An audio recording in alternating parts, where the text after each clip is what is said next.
Let's settle into the quiet rhythm of thought. You're not here to gamble or chase quick wins.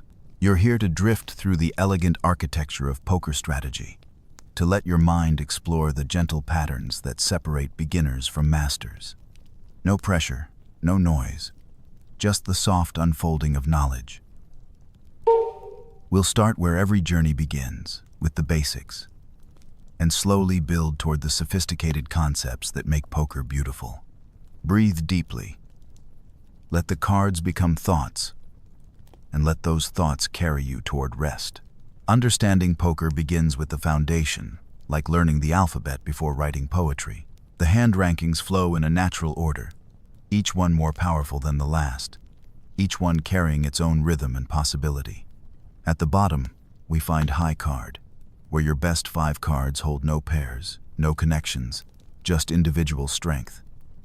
Ace high beats king high beats queen high, and so on down the line. It's simple, clean, the starting point for everything that follows. 1 pair rises above high card. 2 cards of the same rank, like a pair of 8s or a pair of aces. The higher the pair, the stronger the hand. Aces are powerful.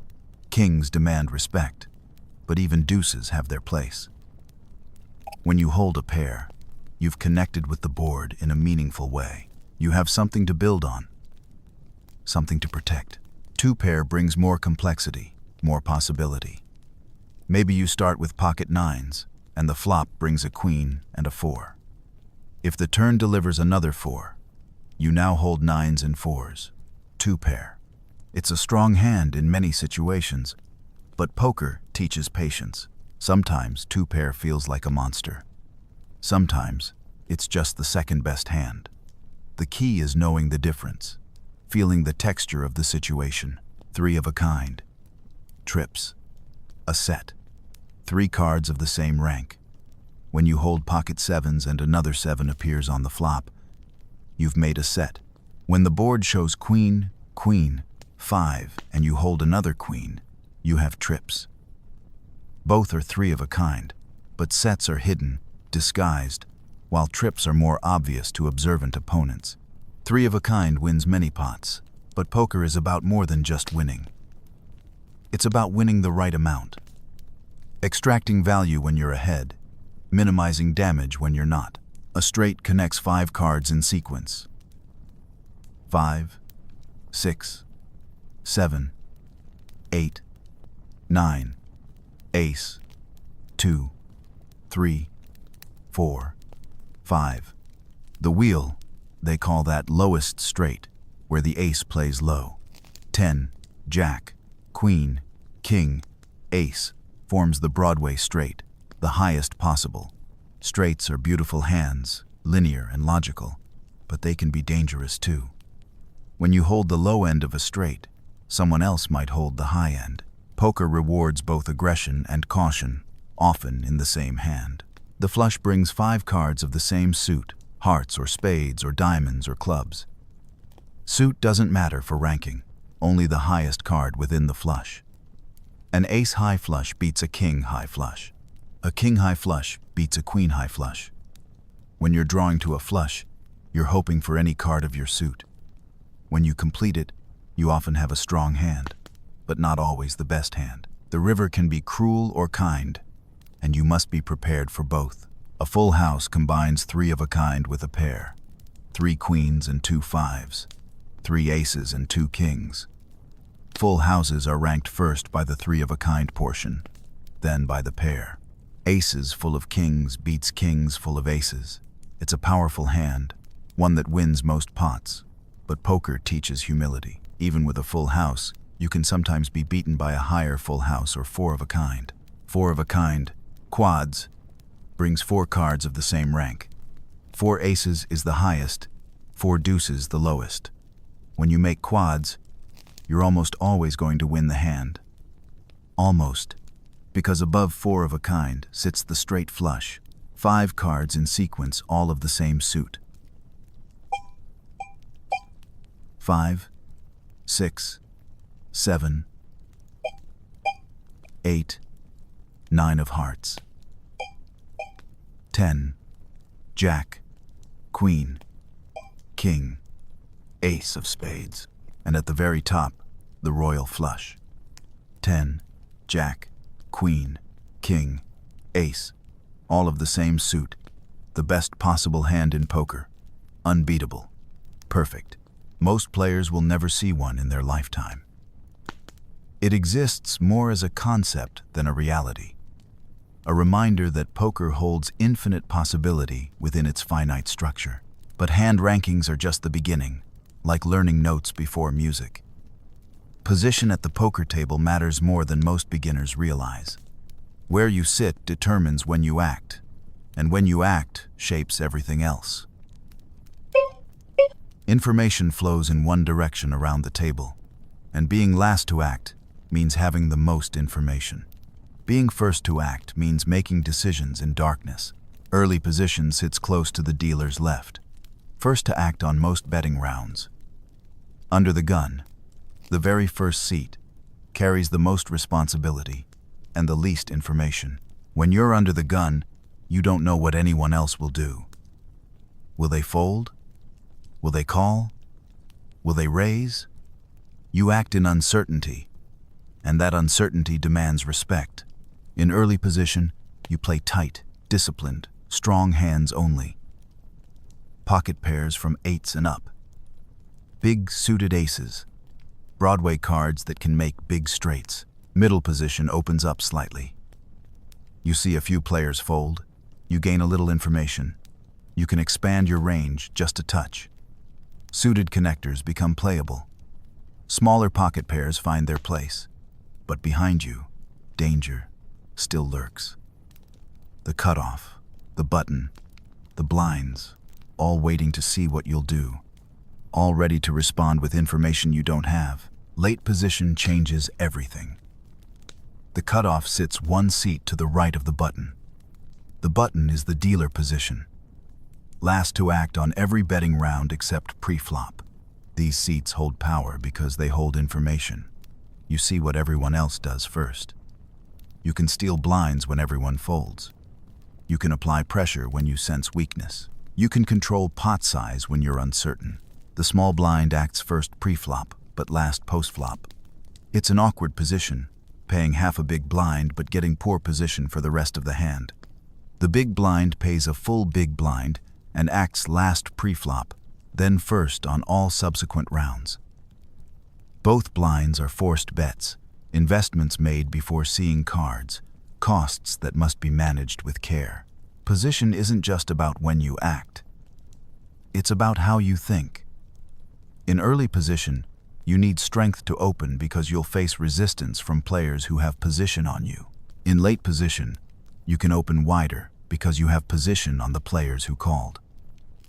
Position affects bet sizing, bluffing frequency, hand selection, everything. A basic poker hand flows through 4 betting rounds.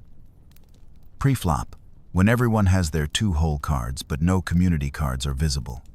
The flop, when 3 community cards arrive and players see 5/7 of their final hand. The turn, when the 4th community card appears and the pot often grows larger. The river, the final card, where all draws are complete and final decisions must be made. Each round brings actions.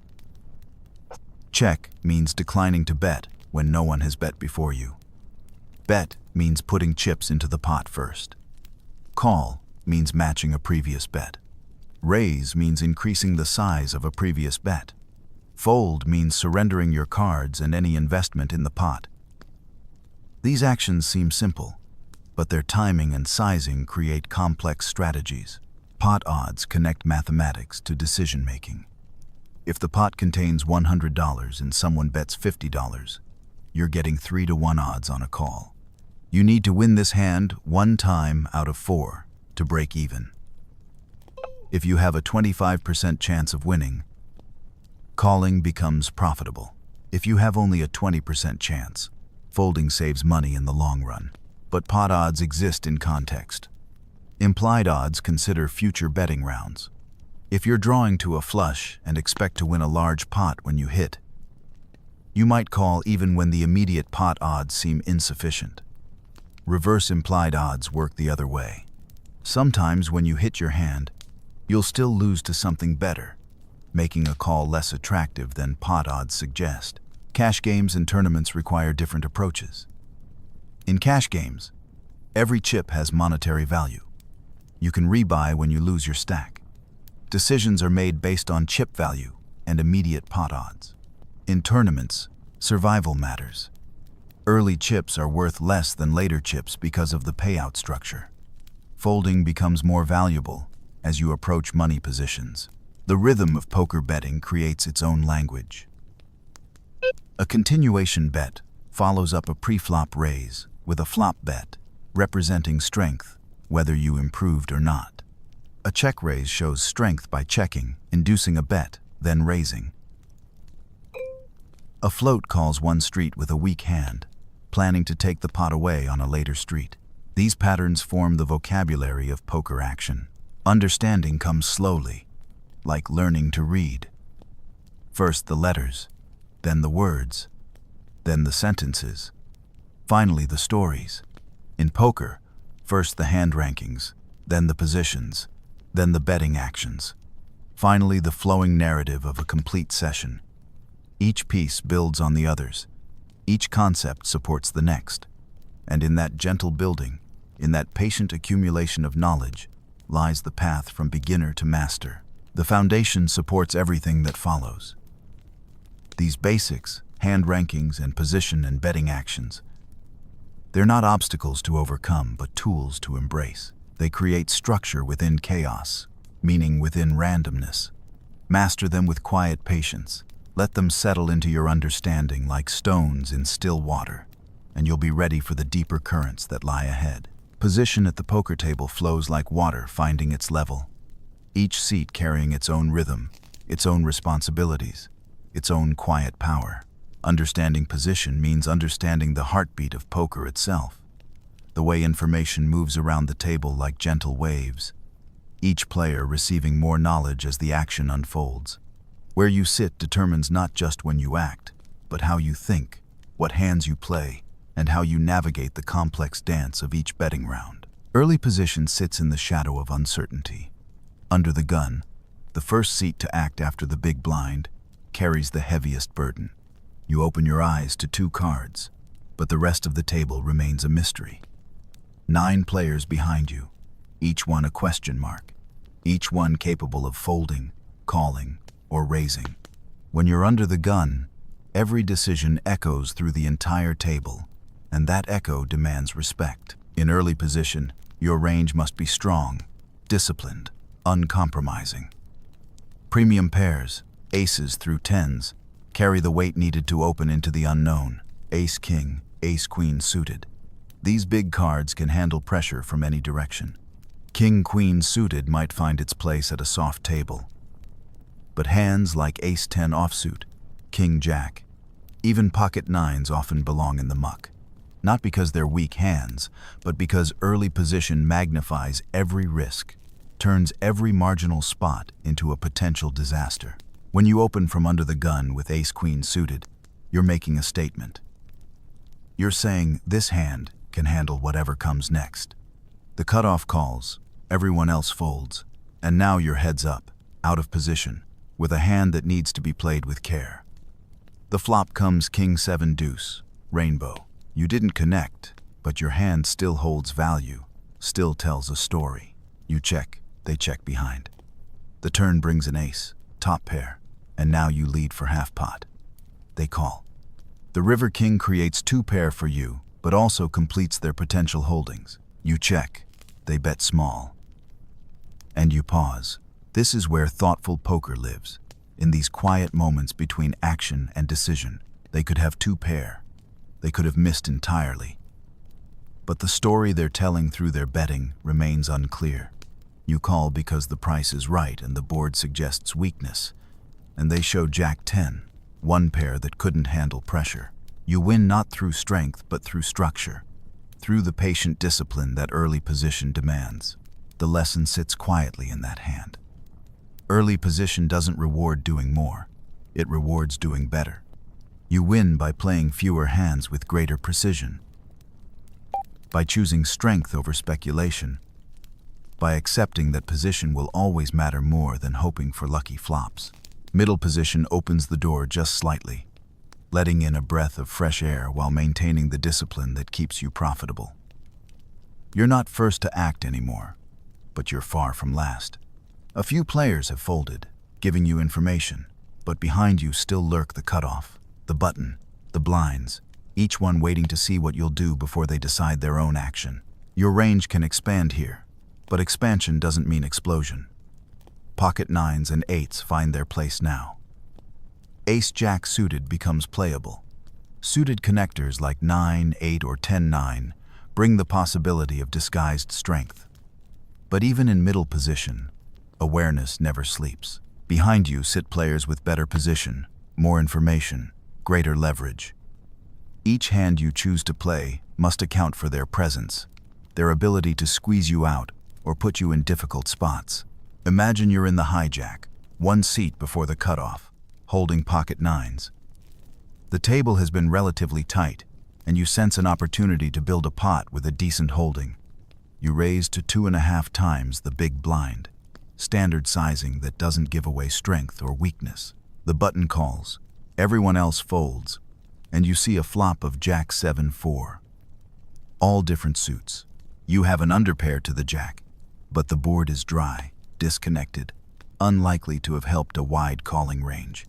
You make a continuation bet, 1/3 of the pot, representing strength and testing their resolve. They call, keeping the pot manageable. The turn brings a queen, a card that could easily fit into their button calling range. Ace-Queen, King-Queen, Queen-Jack. All reasonable holdings for someone calling from the button. You check this time, not from fear but from pragmatism. The queen hits their range more than yours, and betting again would build a pot you might not want to play for. They check behind. A sign that maybe they're not as strong as the queen suggested. Or maybe they're content to see a cheap river. The river brings a deuce, a card that changes nothing. You check again.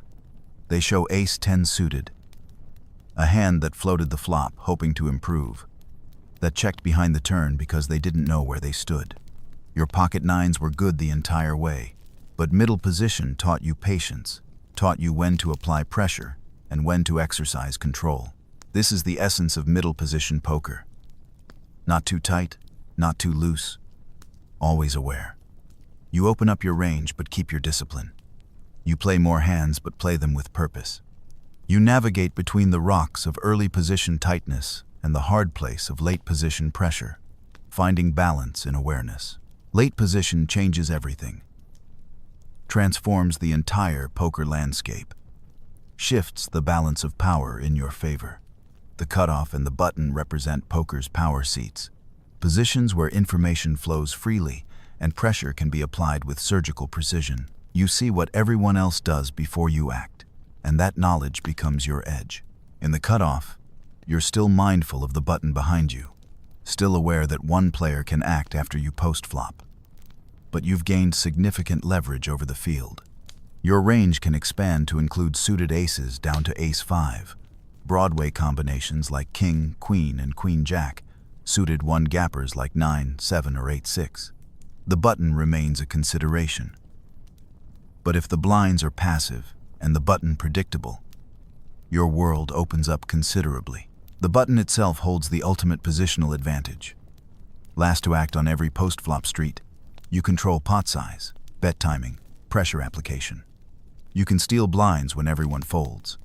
You can isolate limpers with weak holdings.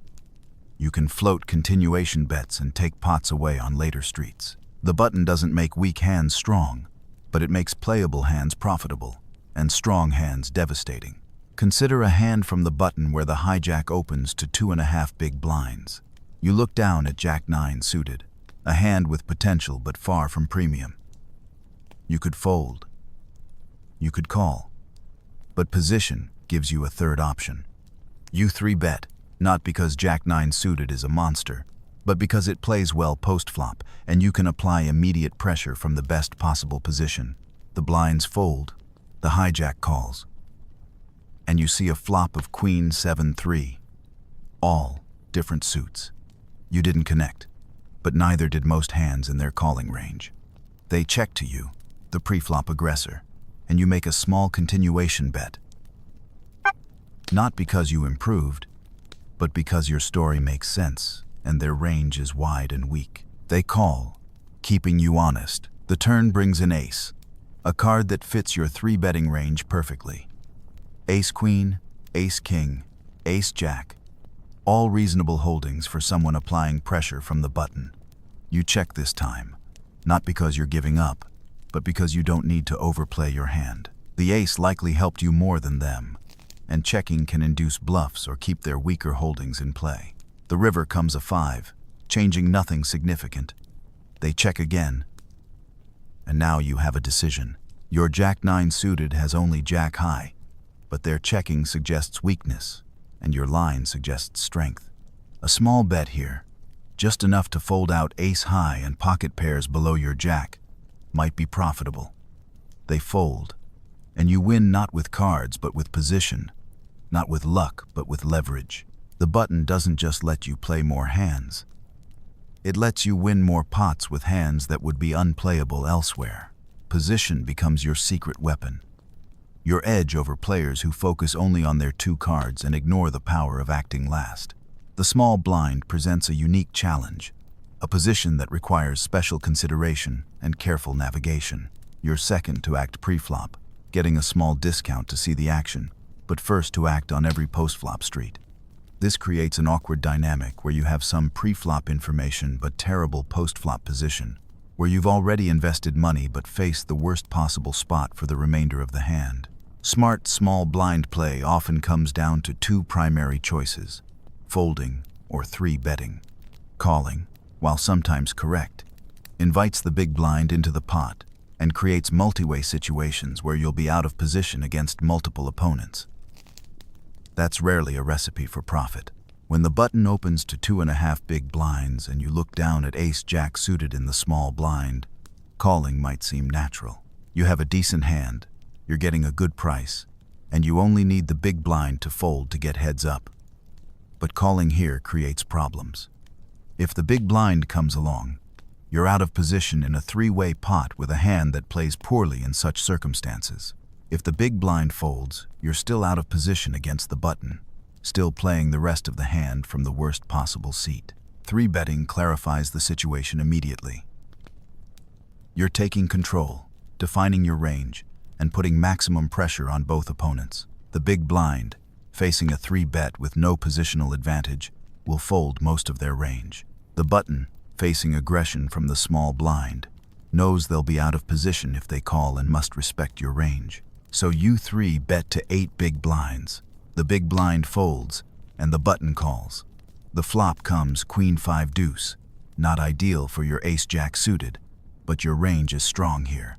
Queens, aces, ace-queen, all hands you could reasonably hold after 3-betting from the small blind. You make a small continuation bet, representing strength and testing their resolve. They fold, giving you the pot without needing to improve. This demonstrates the power of aggression from the small blind. You can't control your poor position, but you can control the size of the pot and the number of opponents. 3-betting achieves both goals, creating heads-up pots with clear ranges and defined aggression. Of course, folding from the small blind remains your most common and often your most profitable action. You don't have to defend every hand, don't have to fight every battle. Sometimes the best play is no play at all, accepting the small loss and waiting for a better spot. The small blind teaches patience above all else, the wisdom of knowing when to fight and when to let go. The big blind completes the positional circle, bringing you to a seat with unique properties and special considerations. You've already invested a full big blind in the pot, giving you a discount on any call. You act last pre-flop, seeing everyone's action before you decide. But post-flop, you're first to act on every street, making the big blind a complex position that requires careful navigation. The discount you receive in the big blind makes defending with weaker hands profitable. But defense doesn't mean recklessness. You can call with suited connectors, small pocket pairs, Broadway combinations, even hands like King-8 offsuit or 10-6 suited, depending on the situation. The key is awareness, understanding who's raising, from what position, with what sizing. When the cutoff opens and you're in the big blind with Jack-9 suited, calling often makes sense. You're getting a good price, you have a hand with potential, and you'll see the flop before making any more significant investments. The flop comes 10-5-3 with 2 hearts. You didn't hit, but you have backdoor straight possibilities and a backdoor flush draw if one of your cards is a heart. You check, they make a continuation bet, and you call. The turn brings a queen, improving your straight possibilities without making anything concrete. You check again, they check behind, suggesting they might not have a strong holding either. The river delivers a 9, giving you second pair, not a monster but potentially good enough. You lead out with a small bet, about 1/3 of the pot, looking for value from worse hands or hoping to fold out complete air. They consider and fold, showing they couldn't call even a small bet, suggesting your second pair was likely good. This hand illustrates big blind defense at its core. You used the price you were getting to see a flop with a reasonable hand, played carefully when you didn't improve, and extracted value when you finally connected. You didn't need a premium holding to show profit, just patience and awareness. The big blind teaches you to defend smartly without defending everything. You're getting a discount, but that discount doesn't make weak hands strong or bad situations good. You defend based on hand strength, opponent tendencies, and pot odds, always remembering that seeing a flop cheaply is only valuable if you can play the rest of the hand well. Position flows through every decision you make at the poker table, from pre-flop hand selection to river value betting. It affects not just which hands you play, but how you play them, how much you bet, when you bluff, and when you fold. Understanding position means understanding that poker isn't just about the cards you hold, but about the seat you occupy and the information that seat provides. Early position demands strength and discipline. Middle position allows cautious expansion. Late position provides power and flexibility. The blinds require special consideration and careful defense. Each seat tells its own story, creates its own opportunities, and presents its own challenges. Master position, and you master the foundation of winning poker. It's not about playing more hands or playing them more aggressively. It's about playing the right hands from the right positions with the right approach. It's about understanding that where you sit affects how you think, and how you think determines how you play. Let position be your guide, your constant companion, your edge over players who focus only on their cards and ignore the power of their seat. In the quiet rhythm of folding from early position and raising from the button, in the careful consideration of small blind 3 bets and big blind defenses, lies the path to consistent, profitable poker. Betting in poker carries meaning beyond the simple act of placing chips in the pot. Every bet tells a story, sends a message, creates pressure or releases it. The art of betting lies not in the chips themselves, but in their timing, their size, their purpose. Understanding when to bet, how much to bet, and why you're betting transforms poker from a game of chance into a game of skill, precision, and quiet control. The continuation bet flows naturally from pre-flop aggression, a logical extension of the story you began when you raised before the flop. When you open from the cutoff with ace-king and the big blind calls, the flop brings Jack 7-4 rainbow. You didn't improve, but your range still includes many strong hands. Jacks, overpairs, ace-jack, even hands like king-queen that have overcard value. The continuation bet here isn't about your specific holding, but about the strength your range represents. You bet 1/3 of the pot, a sizing that accomplishes multiple goals. It's small enough that you're not overcommitting with a bluff, but large enough to apply meaningful pressure to weak hands. The big blind, facing this bet, must consider that you could have any number of hands that beat their holding. They fold, and you take the pot not because you had the best hand, but because you told the most believable story. But continuation betting isn't automatic. isn't a reflex to engage every time you were the pre-flop aggressor. Board texture matters enormously. The Jack 7-4 rainbow board favors your opening range and gives few opportunities for your opponent to have connected strongly. Compare this to a flop of 10-9-8 with two suits. This coordinated board hits calling ranges hard, gives many draws and made hands to defend with, and makes your continuation bet face significant resistance. On wet, connected boards, you need a reason to bet beyond mere aggression. You need equity, you need protection, or you need a strong read that your opponent will fold regardless of the board texture. Betting into strength rarely produces profit, and coordinated boards often contain hidden strength. Value betting represents the art of extracting chips from worse hands, the delicate balance of betting enough to build the pot while not betting so much that only better hands call. When you flop top pair with ace-king on an ace-8-5 rainbow board, you almost certainly have the best hand. The question becomes how to extract maximum value over multiple streets.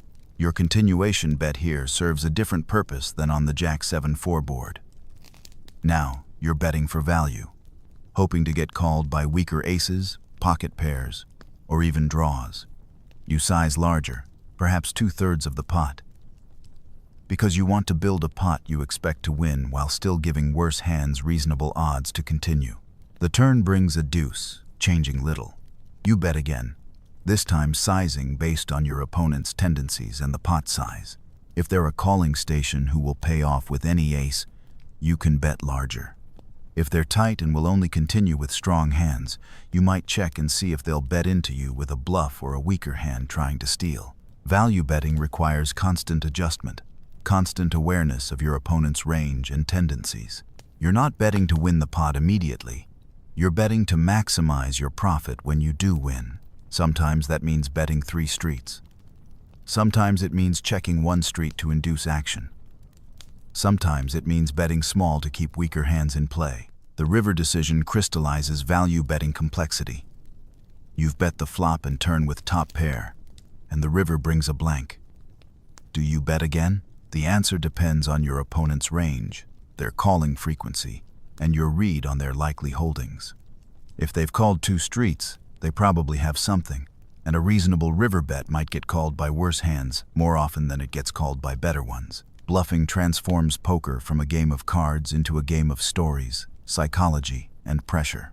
The pure bluff, betting with a hand that has little chance of winning at showdown, succeeds not through lucky cards but through believable narratives and well-timed pressure. The best bluffs don't announce themselves, don't scream for attention, but whisper possibilities that opponents find difficult to challenge. Consider a hand where you call a button open from the big blind with 6-5 suited. The flop comes ace-king 7 with 2 hearts, and you have a heart draw plus a gut shot straight draw. The button makes a continuation bet, and you call with your draw. The turn brings a blank, the 3 of clubs. They check, and you see an opportunity. Your check on the flop followed by a bet on the turn tells a story. Maybe you slow played a strong hand on the flop. Maybe you hit 2 pair with ace-3 or ace-7. Maybe you have a strong ace that you decided to call with on the flop. The story makes sense, and that believability gives your bluff power. You bet about 2/3 of the pot, a size that suggests value while applying significant pressure. Your opponent, holding something like queen-jack or pocket tens, faces a difficult decision. They have a reasonable hand, but your line suggests strength. And calling out of position with a marginal holding requires courage they might not possess. They fold, and you take the pot with 6 high. The key to successful bluffing lies in story consistency and range balance. Your bluffs must be indistinguishable from your value bets. Your betting patterns must make sense for both strong hands and weak ones. You can't bluff every time you miss, but you can't only bet when you hit either. The threat of bluffing gives power to your value bets, and the presence of value bets makes your bluffs credible. Bet sizing speaks its own language, conveys information beyond the simple act of putting chips forward. Small bets serve different purposes than large bets, and understanding these purposes allows you to communicate exactly what you want to communicate while accomplishing your strategic goals. Small bets, typically 1/4 to 1/2 of the pot, often seek information or attempt to control pot size. When you have a marginal hand like second pair and want to extract some value while keeping the pot manageable, a small bet accomplishes both goals. It gives worse hands attractive odds to call while not overcommitting you when you're wrong about having the best hand. Small bets also work well as bluffs in certain situations. On dry boards where few hands can comfortably call, a small bet might fold out as many weak holdings as a large bet while risking fewer chips. The key is understanding when fold equity comes from bet size and when it comes from story credibility. Large bets, from 2/3 of the pot to overbet sizes, create maximum pressure and build large pots. When you have a strong hand and want to extract maximum value, larger sizing forces your opponents to make difficult decisions for significant portions of their stack. When you're bluffing, large bets create maximum fold equity, making it mathematically difficult for opponents to call without very strong hands. The polarization concept applies beautifully to bet sizing. Large bets tend to represent polarized ranges, meaning very strong hands or bluffs, with few medium-strength hands betting large. This creates a dynamic where your opponent must decide whether you're at the top or bottom of your range, often without enough information to make that determination confidently. Medium bets, around 2/3 of the pot, provide balance between pressure and pot control. They're large enough to build substantial pots with strong hands, while not overcommitting with marginal holdings. They create reasonable bluffing opportunities without requiring enormous fold equity to show profit. The rhythm of multi-street betting creates its own strategic layer, where each bet builds on the previous one to tell a cohesive story. When you continuation bet the flop, your turn action must make sense in the context of that flop bet. When you barrel the turn, your river decision must consider the story you've told through 2 streets of action. 3-street value betting represents the pinnacle of extractive poker, getting maximum value from strong hands by betting flop, turn, and river. This line works best when you have a strong hand. Your opponent has a range that can call multiple streets, and the board texture doesn't change your relative strength dramatically. Consider flopping a set of 8s on a King 8-5 rainbow board. Your hand is extremely strong, likely to remain strong, and capable of extracting value from top pairs, 2 pairs, and even strong draws. You bet the flop for value, sizing to extract maximum profit while giving draws poor odds to continue.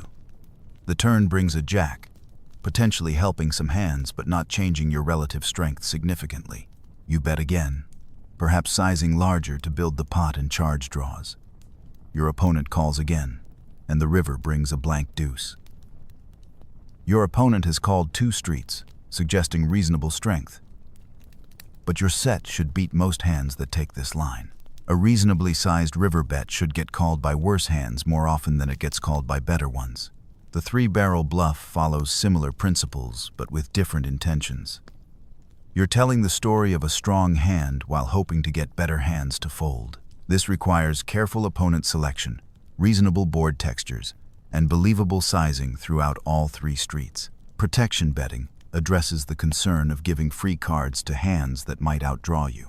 When you have top pair and face multiple drawing hands, betting for protection charges those draws to continue while building a pot you expect to win. The protective bet doesn't seek immediate folds but rather ensures that draws pay a price for their equity. On a board of Ace 9-7 with 2 hearts, your Ace King faces numerous draws. Flush draws, straight draws, 2-pair draws all have reasonable equity against your hand. A protection bet charges these hands to continue, potentially folding some while ensuring others pay appropriately for their chances to improve. The balance between protection and pot control requires constant judgment. Sometimes your hand is strong enough to bet for protection and value. Sometimes it's vulnerable enough that you prefer to check and keep the pot small. The decision depends on your hand strength, the board texture, your position, and your opponent's tendencies. Pot control through checking represents the flip side of betting strategy. The decision to keep pots manageable when your hand has unclear value, or when position disadvantages make betting dangerous. Check calling with marginal hands often proves more profitable than betting them, especially when out of position against aggressive opponents. When you have second pair on a coordinated board and face an aggressive opponent in position, checking and calling often outperforms betting and facing a raise. You extract some value when they bluff. You avoid building a pot you might not want to play, and you maintain some deception about your hand strength. The check raise combines deception with aggression, allowing you to extract maximum value from strong hands while representing even stronger holdings. When you flop a set and check to the pre-flop aggressor, their continuation bet allows you to raise and build a much larger pot than leading out would accomplish.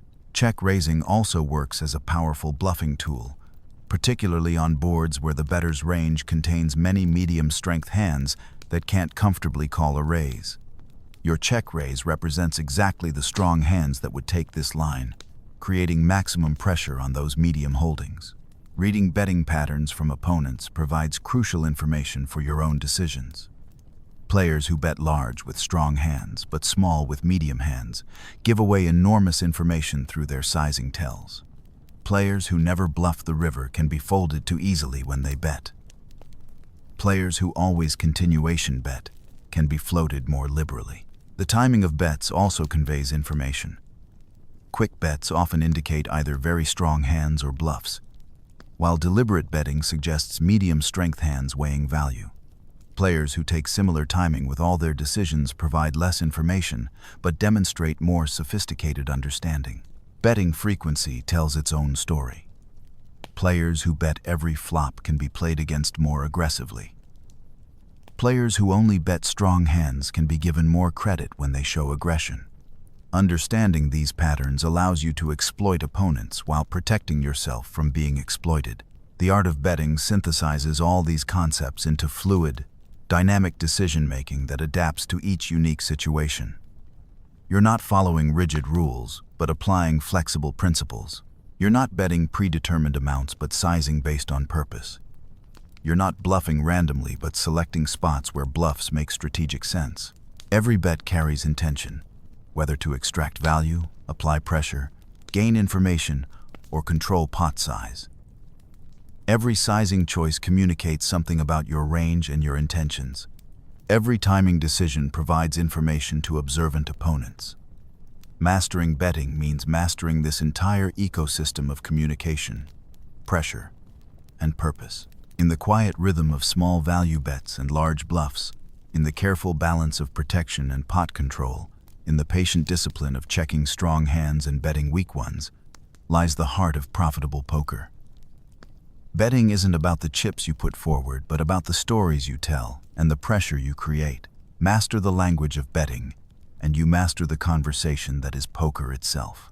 Beyond the fundamentals of hand rankings and position lies a deeper layer of poker understanding, where thinking shifts from individual hands to ranges of possibilities, where decisions flow from mathematical concepts and strategic frameworks rather than gut feelings and hope.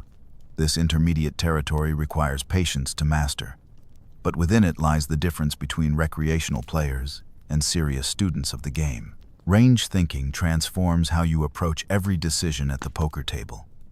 Instead of asking whether you should raise with this specific hand, you begin asking what your entire range looks like from this position. Instead of wondering if your opponent has ace-king or pocket queens, you consider all the hands they could reasonably hold and how often they hold each one. This shift from specific to general, from concrete to abstract, marks the evolution from beginner to intermediate player. Consider your opening range from the cutoff, rather than deciding hand by hand whether to open king-10 offsuit or suited connectors. You construct a cohesive range that balances value hands with speculative holdings, strong hands with profitable bluffs.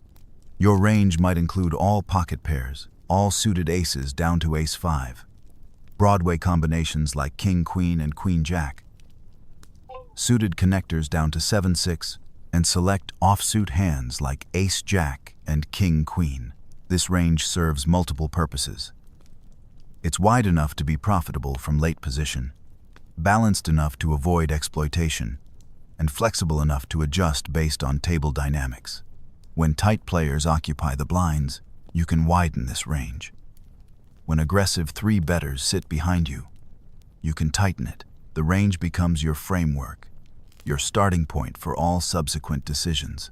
Understanding your opponent's ranges requires similar systematic thinking.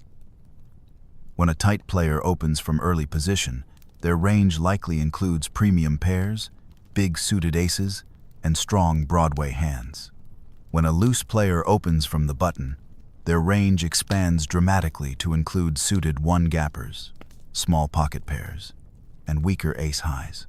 These range constructions inform every decision you make against them. Board texture interacts with ranges in fascinating ways, creating scenarios where certain hands become more or less valuable based on how they connect with the community cards. Dry boards like Ace-7 Deuce Rainbow favor the pre-flop aggressor's range, as they contain more aces and overpairs than typical calling ranges. Wet boards like 10-9-8 with two suits favor calling ranges, as they contain more draws and connected hands than typical opening ranges. When you continuation bet on that Ace-7 Deuce board with King-Queen, you're not just betting your specific hand, you're representing your entire range, which includes many aces, overpairs, and strong hands that want to bet for value. Your opponent, facing this bet, must consider not just whether King-Queen is good, but whether their holding can profitably continue against your entire betting range. Wet boards require different thinking entirely. On 10-9-8, with two hearts, your King-Queen faces a range that includes many straight draws, flush draws, two pairs, and made straights. Continuation betting here with King-Queen becomes questionable because you're often betting into strength or giving good odds to strong draws. The board texture has shifted the range advantage away from the pre-flop aggressor. Continuation betting frequencies emerge from this range and board texture analysis. You don't continuation bet every flop because you raised pre-flop. You continuation bet when your range advantage justifies it, when the board texture favors your holdings, when your opponent's ranges are weak enough to fold to pressure. On favorable boards, you might continuation bet 90% of your range. On unfavorable boards, that frequency might drop to 50% or lower. The size of your continuation bets also depends on board texture and range interactions. On dry boards where you have a clear range advantage, small bets often accomplish your goals efficiently. You're not trying to blow opponents off the flop immediately. You're building pots with strong hands while applying pressure to weak ones. Small bets achieve both objectives while risking fewer chips when you're bluffing. Wet boards often require larger continuation bets because you're fighting against equity and draws. When you have a strong hand on a coordinated board, you want to charge draws appropriately while building a pot you expect to win. When you're bluffing on such boards, you need sufficient fold equity to justify the risk, which often requires larger sizing. Three-betting expands range thinking into pre-flop aggression, where you apply pressure with a polarized mix of strong hands and bluffs. Your three-betting range from the button against a cutoff open might include premium pairs, big suited aces, and strong Broadway hands for value, plus suited connectors, suited one-gappers, and weak suited aces as bluffs. This polarized approach makes you difficult to play against because your three bets represent both the top and bottom of your range. The linear three-betting approach uses different logic, three-betting the top of your range in a continuous sequence. Against very tight opponents who will four-bet or fold to three bets, linear ranges work well because you're rarely playing post-flop against their continuing range. Against loose opponents who will call three bets frequently, polarized ranges perform better because you have both strong hands to value bet and weak hands that can bluff effectively. Position affects three-betting ranges dramatically. From early position, your three-betting range should be quite tight and linear, focusing on hands that play well out of position against strong ranges. From late position, especially against loose openers, your three-betting range can become wider and more polarized, taking advantage of position and fold equity. Playing draws requires understanding both immediate odds and implied odds, both your hand's current equity and its potential to improve. When you hold a flush draw on the flop, you have roughly 35% equity against most made hands. Whether calling a bet is profitable depends not just on the immediate pot odds, but on your ability to realize that equity and extract additional value when you hit. 9 high flush draws play differently than ace high flush draws. The ace high draw has additional value because it gives you the nuts when complete, allowing for aggressive value betting on later streets. The 9 high flush can be counterfeited by higher flushes, limiting your ability to value bet when you improve. This difference affects both calling decisions and betting strategies. Straight draws carry their own complexities. Open-ended straight draws provide 8 outs and roughly 32% equity, similar to flush draws but with different playability characteristics. Straight draws can complete but still lose to higher straights, creating reverse implied odds situations. They also create more obvious board textures when complete, making value extraction more challenging. Combo draws, holdings with both straight and flush possibilities, create some of poker's most powerful drawing hands.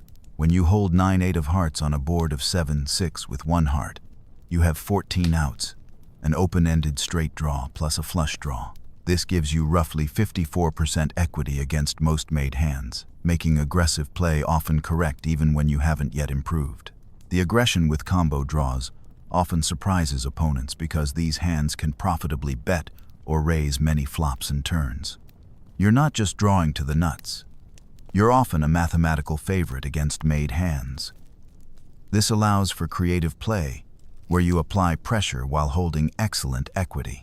Pot commitment emerges from the relationship between pot size and remaining stack size, creating situations where calling becomes mathematically mandatory regardless of hand strength. When the pot contains 40 big blinds and you have 15 big blinds remaining, you're often committed to calling any reasonable bet because you're getting such favorable odds on your money. Understanding pot commitment prevents costly mistakes where you invest too much money to fold, but it also helps you recognize when opponents face similar situations. When you've built a large pot and your opponent has a short stack remaining, they may call with weak hands simply because the math demands it. This affects your betting strategy and your expectations about their calling range. Stack-to-pot ratios provide a framework for understanding pot commitment and post-flop play. When the stack-to-pot ratio is low, typically under 3-to-1, the math often favors getting money in with marginal hands. When the ratio is high, you have room for complex post-flop play, multiple betting rounds, and careful pot control. These ratios affect strategy significantly. In low stack-to-pot ratio situations, you often want to simplify decisions by betting or checking with clear intentions. In high-ratio situations, you can afford to take marginal lines, float with draws, and employ complex post-flop strategies. Implied odds extend pot odds thinking into future streets, considering not just the immediate call but the potential profit when you improve. When you're drawing to a flush and your opponent has shown significant strength, completing your draw might win their entire stack. This additional implied value can justify calls that appear unprofitable based solely on immediate pot odds. Reverse implied odds work in the opposite direction, considering the money you might lose when you improve but still have the second best hand. When you're drawing to a straight but the board also has a flush draw, completing your straight might still result in a large loss if your opponent completes a flush. These reverse implied odds reduce the profitability of your draw. Position affects implied odds significantly because acting last allows you to control pot size and betting frequency when you improve. Drawing from position gives you more opportunities to extract value and better information about your opponent's strength. Drawing out of position often limits your ability to maximize profit when you hit. The concept of blockers adds another layer to range thinking and strategic decision-making. When you hold the ace of spades and the board shows possible flush draws in spades, you block some of your opponent's strongest possible holdings. They cannot have the nut flush, cannot have ace-high flush draws, reducing the likelihood they have the top of their range. Blocker effects influence both calling and bluffing decisions. When considering a river bluff, holding cards that block your opponent's value hands makes the bluff more likely to succeed. When considering a river call, holding cards that block their bluffs makes calling less attractive. These subtle effects accumulate over time into significant edges. Card removal effects extend beyond blockers into general range construction. When you hold ace-king and are considering your opponent's pre-flop raising range, they're less likely to hold other combinations of aces and kings. This reduces the probability they hold hands like ace-queen, ace-jack, or king-queen, information that affects both pre-flop and post-flop decision-making. Range merging occurs when you play medium-strength hands similarly to very strong hands, making your strategy more difficult to exploit. Instead of always betting strong hands and checking medium hands, you sometimes check strong hands and bet medium hands, creating mixed strategies that prevent opponents from making easy decisions against you. This concept applies particularly on river decisions, where hand strength becomes more defined. Instead of only value betting the nuts and only bluffing with air, you sometimes value bet medium hands and sometimes check back strong hands, creating a balanced range that opponents cannot easily counter. The mathematics underlying these concepts need not be memorized precisely, but should be understood conceptually. You don't need to calculate exact equity percentages in real time, but you should understand that flush draws have roughly 1/3 equity, that combo draws often have majority equity, that pot commitment occurs around 3-to-1 stack to pot ratios. These mathematical foundations support intuitive decision-making over time. Players who understand the underlying numbers develop better instincts, make fewer costly errors, and recognize profitable situations more quickly.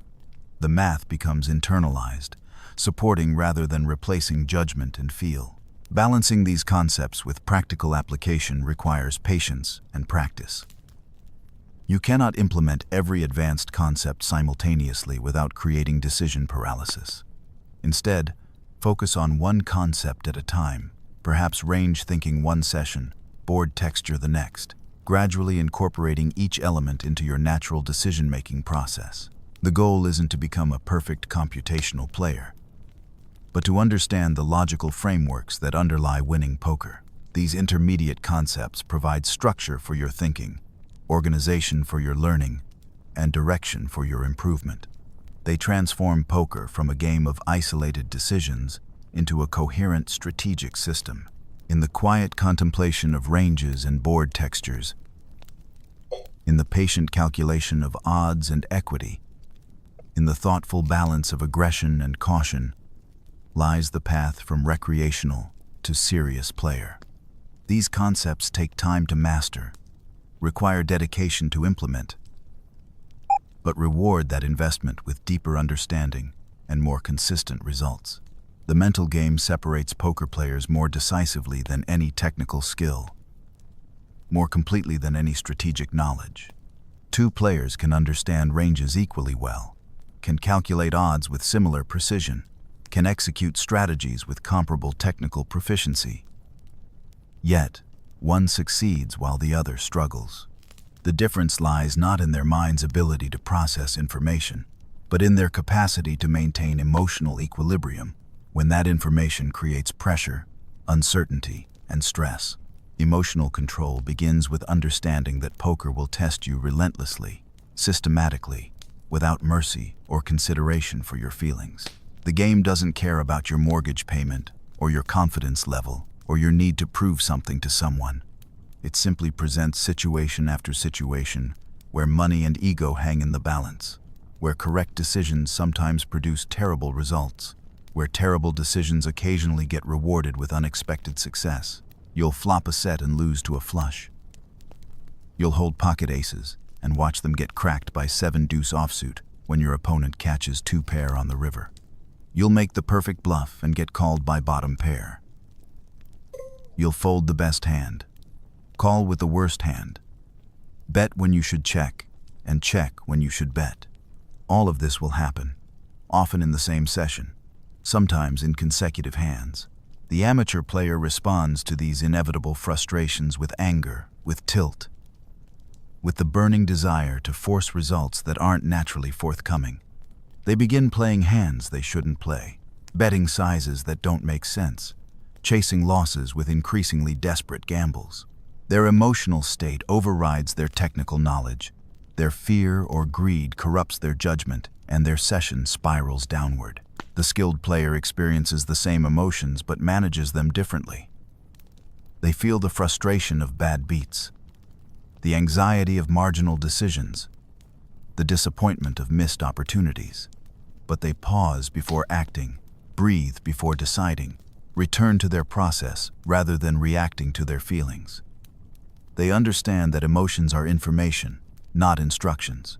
When you take a bad beat, your emotional response provides valuable data about your mental state, your stress level, your current capacity for clear thinking. But that emotional data shouldn't dictate your next decision. Instead, it should inform your awareness of where you are mentally, how clearly you're thinking, whether you need to step away or slow down or refocus your attention. Tilt manifests in many forms, some obvious and some subtle. Obvious tilt looks like playing every hand, betting enormous sizes, calling with any two cards. Subtle tilt appears as playing slightly too loose, calling marginally too often, betting somewhat too aggressively. The subtle version destroys bankrolls more efficiently because players don't recognize it happening. Preventing tilt requires preparation more than willpower. You prepare by setting loss limits before you play, by understanding variance before you experience it, by accepting that losing sessions are part of winning careers. You prepare by studying away from the table, by reviewing hands objectively, by building confidence in your process rather than your results. When tilt begins creeping in, recognition becomes your first defense. You notice that you're playing more hands than usual, that you're getting involved in spots you'd normally avoid, that you're calling with weaker holdings or bluffing with worse hands. This recognition creates space between emotion and action, allowing you to choose your response rather than react automatically. Sometimes the best response is to continue playing with heightened awareness of your emotional state. You can play through mild tilt if you remain conscious of it, if you force yourself to stick to fundamental principles, if you avoid marginal spots where emotion might override logic. Other times, the wise choice is to quit the session, to walk away before emotions compromise your decision-making beyond repair. Bankroll management provides the foundation for emotional stability, the buffer that allows you to weather inevitable downswings without panic or desperation. When you're playing within your means, when your poker bankroll is separate from your living expenses, when losing your entire session buy-in won't affect your daily life, you can make decisions based on logic rather than financial pressure. A proper bankroll isn't just about having enough money to survive variance, though that's important. It's about having enough money to feel secure, to play without fear, to make optimal decisions without worrying about the short-term financial consequences. Fear-based poker is losing poker because fear corrupts judgment, makes you too tight in some spots and too loose in others. The general guideline suggests 20 buy-ins for cash games, meaning if you play 1-2 no limit, you should have at least $4,000 dedicated to poker. For tournaments, the recommendation rises to 100 buy-ins because tournament variance is significantly higher. These aren't arbitrary numbers, but mathematical requirements for surviving normal fluctuations with high probability. But bankroll management extends beyond simple arithmetic into lifestyle considerations. Your poker bankroll should represent money you can afford to lose completely without affecting your housing, food, transportation, or family obligations. If losing your poker bankroll would create genuine hardship, you're playing too high or with money that shouldn't be at risk. Conservative bankroll management might seem restrictive, but it provides emotional freedom that enables better play. When you're properly bankrolled, you can make optimal decisions without considering immediate financial consequences. You can call withdrawing hands when the odds are favorable. You can bluff when the situation warrants it. You can fold strong hands when logic suggests you're beaten. Understanding variance helps calibrate expectations and prevents emotional overreactions to normal fluctuations. Even winning players experience extended losing streaks, sometimes lasting weeks or months. Break-even players can run well for hundreds of hours before their true win rate emerges. Losing players occasionally enjoy heaters that create false confidence in their abilities. Professional players track their results over thousands of hours because shorter samples don't provide meaningful information about skill level. They understand that a 10-session winning streak might be variance, that a 20-session losing streak might also be variance. That true edge emerges slowly through large sample sizes. This long-term perspective insulates skilled players from the emotional volatility that destroys amateur careers. They don't celebrate every winning session as validation of their brilliance. Don't interpret every losing session as evidence of their inadequacy. They focus on process over results, on decision quality over short-term outcomes. Reading opponents requires balancing observation with projection, gathering information while avoiding the tendency to see what you want to see. Physical tells exist, but they're often subtle, inconsistent, and player-specific. More reliable information comes from betting patterns, timing, sizing choices, and positional awareness. Some players bet quickly when strong and slowly when weak. Others reverse this pattern, acting quickly when bluffing and deliberately when value betting. Some players increase their bet sizes with strong hands. Others use consistent sizing regardless of hand strength.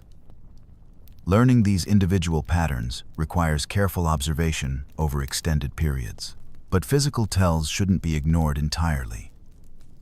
Players who sit forward when interested and lean back when bored provide valuable information about their engagement level. Players who guard their chips when planning to fold but organize them for betting when planning to raise telegraph their intentions. Players who change their breathing patterns, their facial expressions, or their posture often do so unconsciously in response to hand strength. The key to reading physical tells lies in establishing baseline behavior for each opponent. How do they normally sit, breathe, handle their chips, manage their facial expressions? Deviations from baseline behavior provide more reliable information than universal tell interpretations from books or videos.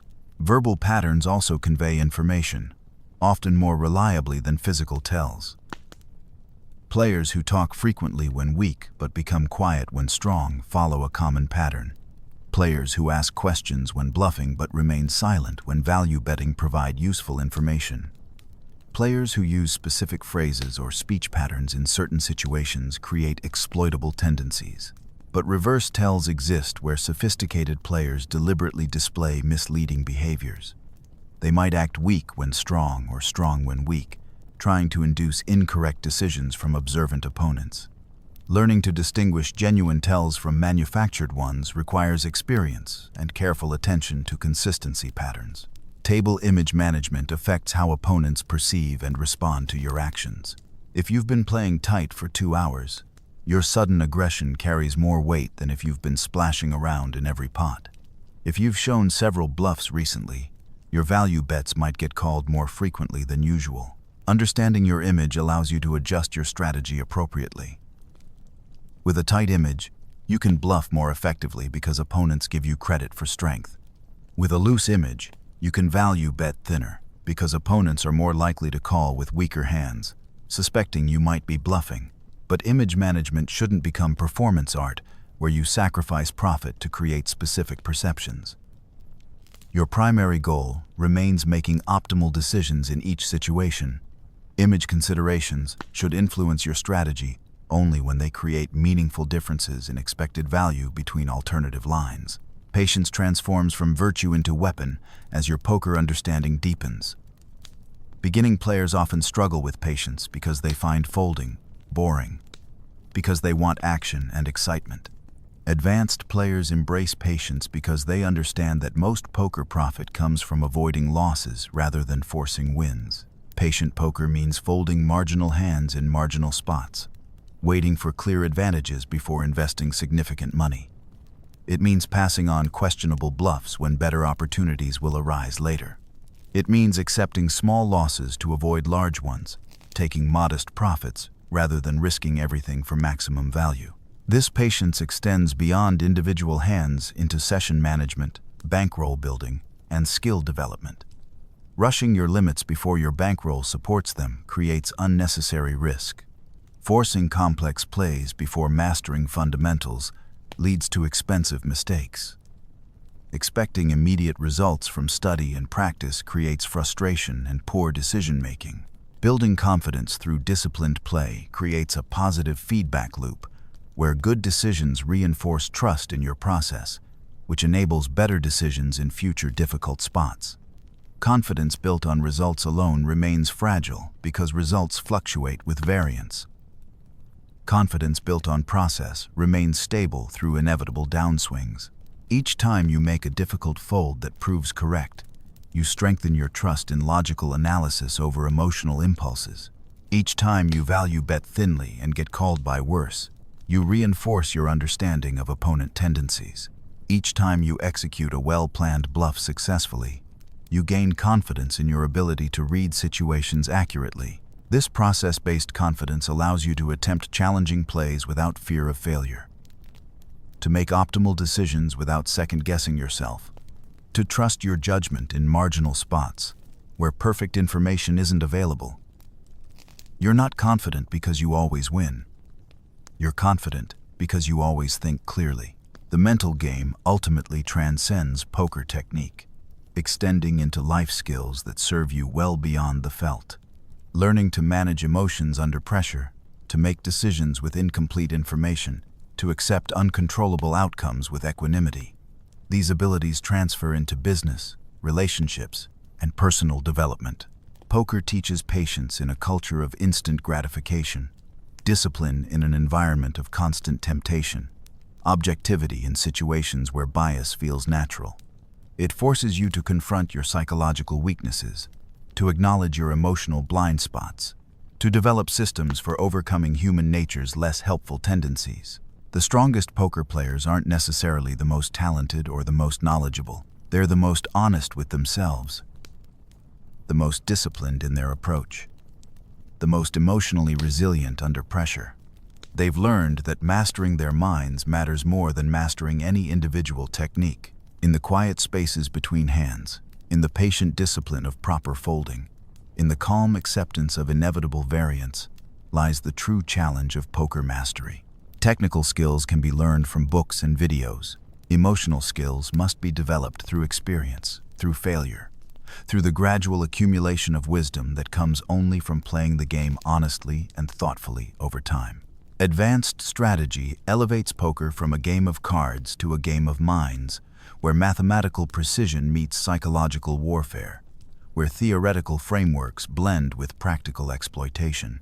At this level, poker becomes less about your two hole cards and more about the intricate dance of ranges, the subtle art of balance, and the patient application of pressure across multiple streets and sessions. Game theory optimal strategy represents poker's mathematical foundation, the baseline from which all adjustments flow. GTO poker seeks to create unexploitable strategies, approaches that cannot be beaten regardless of how opponents adjust. In a GTO framework, you balance your ranges perfectly, mixing value bets with bluffs in mathematically precise ratios, making decisions that yield identical expected value across multiple strategic options. Consider river betting decisions where GTO strategy demands specific bluff to value ratios. On certain board textures with particular bet sizes, you might need to bluff exactly 33% of the time to make your opponent indifferent between calling and folding. This mathematical precision prevents exploitation because your opponent cannot adjust their strategy to beat yours. But pure GTO play requires computational complexity beyond human capability in real time. Professional players use GTO concepts as frameworks rather than rigid prescriptions, understanding the theoretical baseline while making practical adjustments based on opponent tendencies, table dynamics, and situational factors. Exploitative play deliberately deviates from GTO principles to take advantage of opponent weaknesses. If your opponent folds to river bets 90% of the time, GTO might suggest balanced betting. But exploitative strategy says bluff more frequently. If they call river bets with any pair, exploitative strategy suggests betting for value with weaker holdings than GTO would recommend. The art lies in recognizing when to employ each approach. Against unknown opponents, GTO provides safe default strategies. Against familiar opponents with clear tendencies, exploitative adjustments become profitable. The strongest players blend both approaches fluidly, using GTO as their foundation while making exploitative adjustments when opportunities present themselves. Population tendencies inform exploitative strategies across different player pools.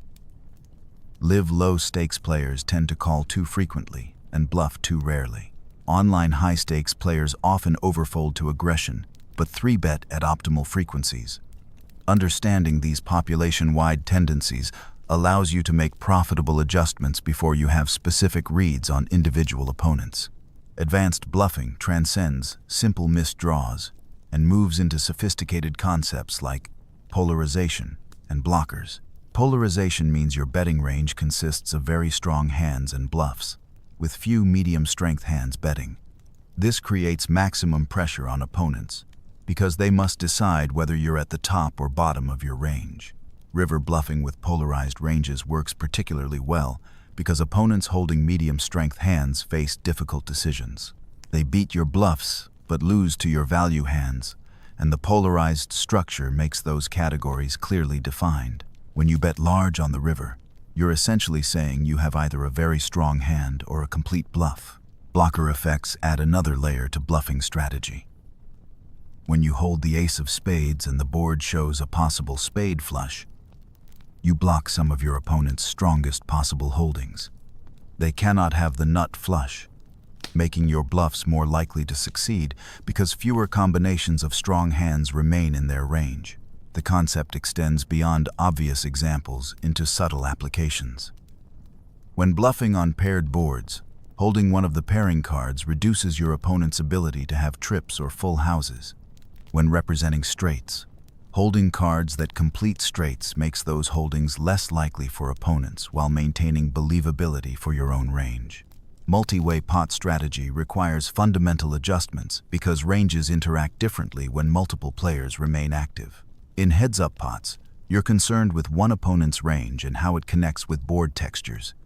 In multi-way pots, you must consider how multiple ranges overlap, how they cap each other, and how betting affects all remaining players. Continuation betting frequencies drop significantly in multi-way pots because someone's range almost always connects well with most flops. On a Jack-9-5 rainbow board, heads up against a big blind caller, you might continuation bet 80% of your range. Three-way against the big blind and button, that frequency might drop to 40% because the combined calling ranges contain more jacks, more pocket pairs, more connected hands. Bluffing becomes much more difficult multi-way because you need multiple opponents to fold rather than just one. The probability that everyone folds decreases exponentially with each additional player. Your bluffs must represent stronger hands and use larger sizing to generate sufficient fold equity against multiple opponents. Conversely, value betting can be more profitable multi-way because multiple opponents can pay you off with weaker holdings. When you flop a set three-way, you can often extract value from multiple players on multiple streets, building larger pots than would be possible heads up. Position becomes even more critical multi-way because you're navigating action from multiple directions. Being out of position against multiple opponents creates compounding disadvantages. Acting last provides even greater advantages because you can see how multiple players respond before making your own decision. Advanced position concepts extend beyond basic early versus late thinking into sophisticated applications like isolation and squeeze plays. Isolation involves raising limpers to get heads up in position against weak players. Squeeze plays use 3-betting against an opener and multiple callers to win dead money or get heads up with a positional advantage. The isolation raise targets weak players who limp frequently, using position and aggression to create profitable heads-up situations. When a loose player limps from early position and it folds to you on the button, raising with a wide range often proves profitable. You're not necessarily value raising, but rather isolating a weak player to play a pot in position. Squeeze plays exploit the dead money created when one player opens and others call. Your 3-bet doesn't need to work very often to show immediate profit because you're winning chips already invested by multiple players. Even when called, you often get heads up with the original opener while having shown pre-flop aggression. These plays require careful opponent selection and situational awareness. Isolation works best against passive limpers who will call your raise but play weakly post-flop. Squeeze plays succeed against loose openers and weak callers who will fold to 3-bet pressure. River play represents poker's most complex decision point, where all draws are complete, where ranges have narrowed through multiple streets of action, where mistakes prove most expensive. Advanced river play requires synthesizing everything that happened pre-flop, on the flop, and on the turn into optimal decisions with complete information. Thin value betting on rivers separates strong players from average ones. The ability to extract value with marginal holdings when opponents might have weaker hands demands precise opponent reads and range analysis. These bets often decide whether sessions end profitable or break even. When you hold second pair on the river after betting flop and turn, determining whether to bet again requires careful consideration of your opponent's calling range. Will they call with worse hands often enough to make betting profitable? Or have they folded most hands you beat, leaving a range that mostly beats you? The decision depends on opponent type, betting action throughout the hand, and board texture development. Against calling stations who rarely fold pairs, thin value betting becomes more profitable. Against tight players who fold marginal hands frequently, checking might preserve value better than betting and facing a raise.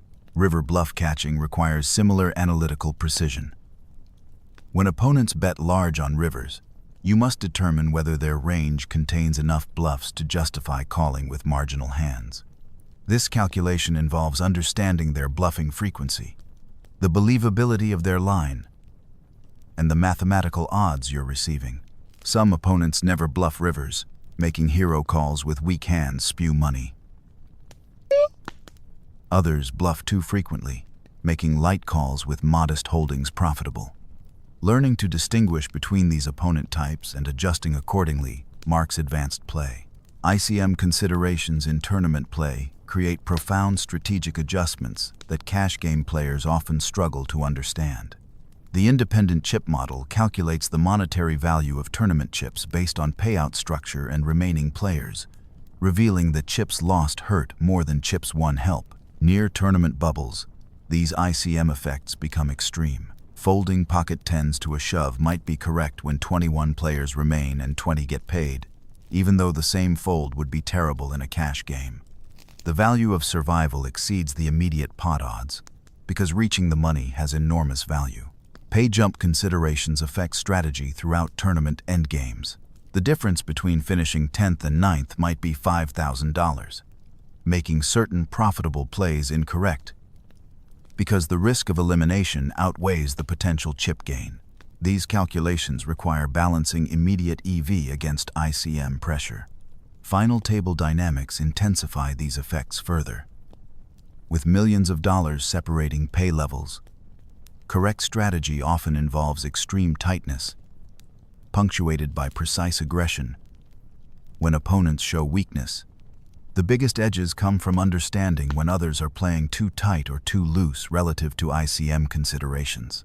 Reading board runouts allows advanced players to anticipate how different turn and river cards might affect ranges and strategies. When you continuation bet a jack-high flop and see your opponent call, you begin considering which turn cards help your range versus theirs, which ones improve their draws, which ones create difficult decisions. Turn cards that pair the board often favor the original bettor because their range contains more top pairs and overpairs. Turn cards that complete draws obviously help calling ranges. Turn cards that are complete blanks maintain the same relative range advantages that existed on the flop. This forward thinking affects your flop betting strategy. On boards where most turn cards will be difficult to navigate, you might check back with marginal hands. On boards where turn cards mostly favor your range, you can bet more liberally knowing you'll often be able to continue on most runouts. River cards require similar analysis but with higher precision, because these are final decisions. When a flush completes on the river, you must instantly assess how this affects both ranges. Whether it's more likely your opponent has the flush or is representing it, whether your holding can beat the hands they might value bet. Balance becomes increasingly important at higher levels, where opponents actively attempt to exploit imbalances in your strategy. If you always check strong hands and always bet weak hands in certain spots, observant opponents will adjust by calling when you bet and betting when you check. Advanced players develop mixed strategies that make exploitation difficult. They check some strong hands and bet some weak hands in the same spots, creating uncertainty about their holdings.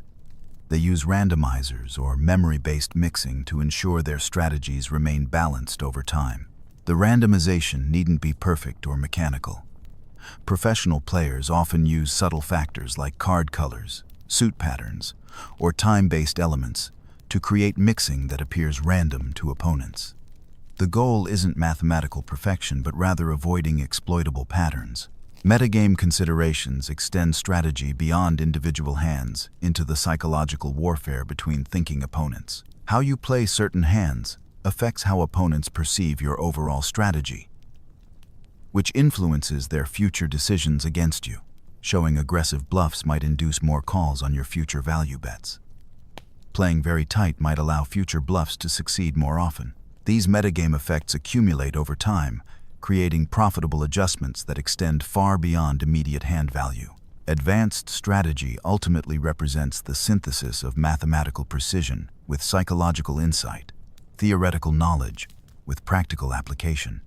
It requires understanding not just what to do in each situation, but why those decisions prove optimal, how they fit into larger strategic frameworks, and when to adjust them based on changing circumstances. The journey from intermediate to advanced play demands patience, study, and honest self-assessment. These concepts take thousands of hours to implement naturally, require constant refinement and adjustment, but reward that investment with deeper understanding and more consistent results. In the careful balance of exploitation and balance, in the precise application of mathematical concepts to human opponents, lies the art of advanced poker strategy. Tournament poker flows like a river changing course, beginning as a gentle stream where patience and observation matter most, gradually building momentum through middle stages, where aggression and timing create opportunities, finally rushing toward dramatic conclusions, where survival instincts and mathematical precision determine who reaches the promised land of final table glory. The early stages of tournament play demand a fundamental shift in mindset, from cash game thinking. Your chips carry tournament value rather than monetary value, creating scenarios where preserving your stack often matters more than maximizing immediate profit. With blinds small relative to stack sizes, with antes not yet in play, with fields still large and payouts distant, early tournament strategy emphasizes building a foundation rather than constructing a skyscraper. Deep stacked play allows for complex post-flop maneuvering, multi-street planning, and sophisticated strategies that become impossible as tournaments progress.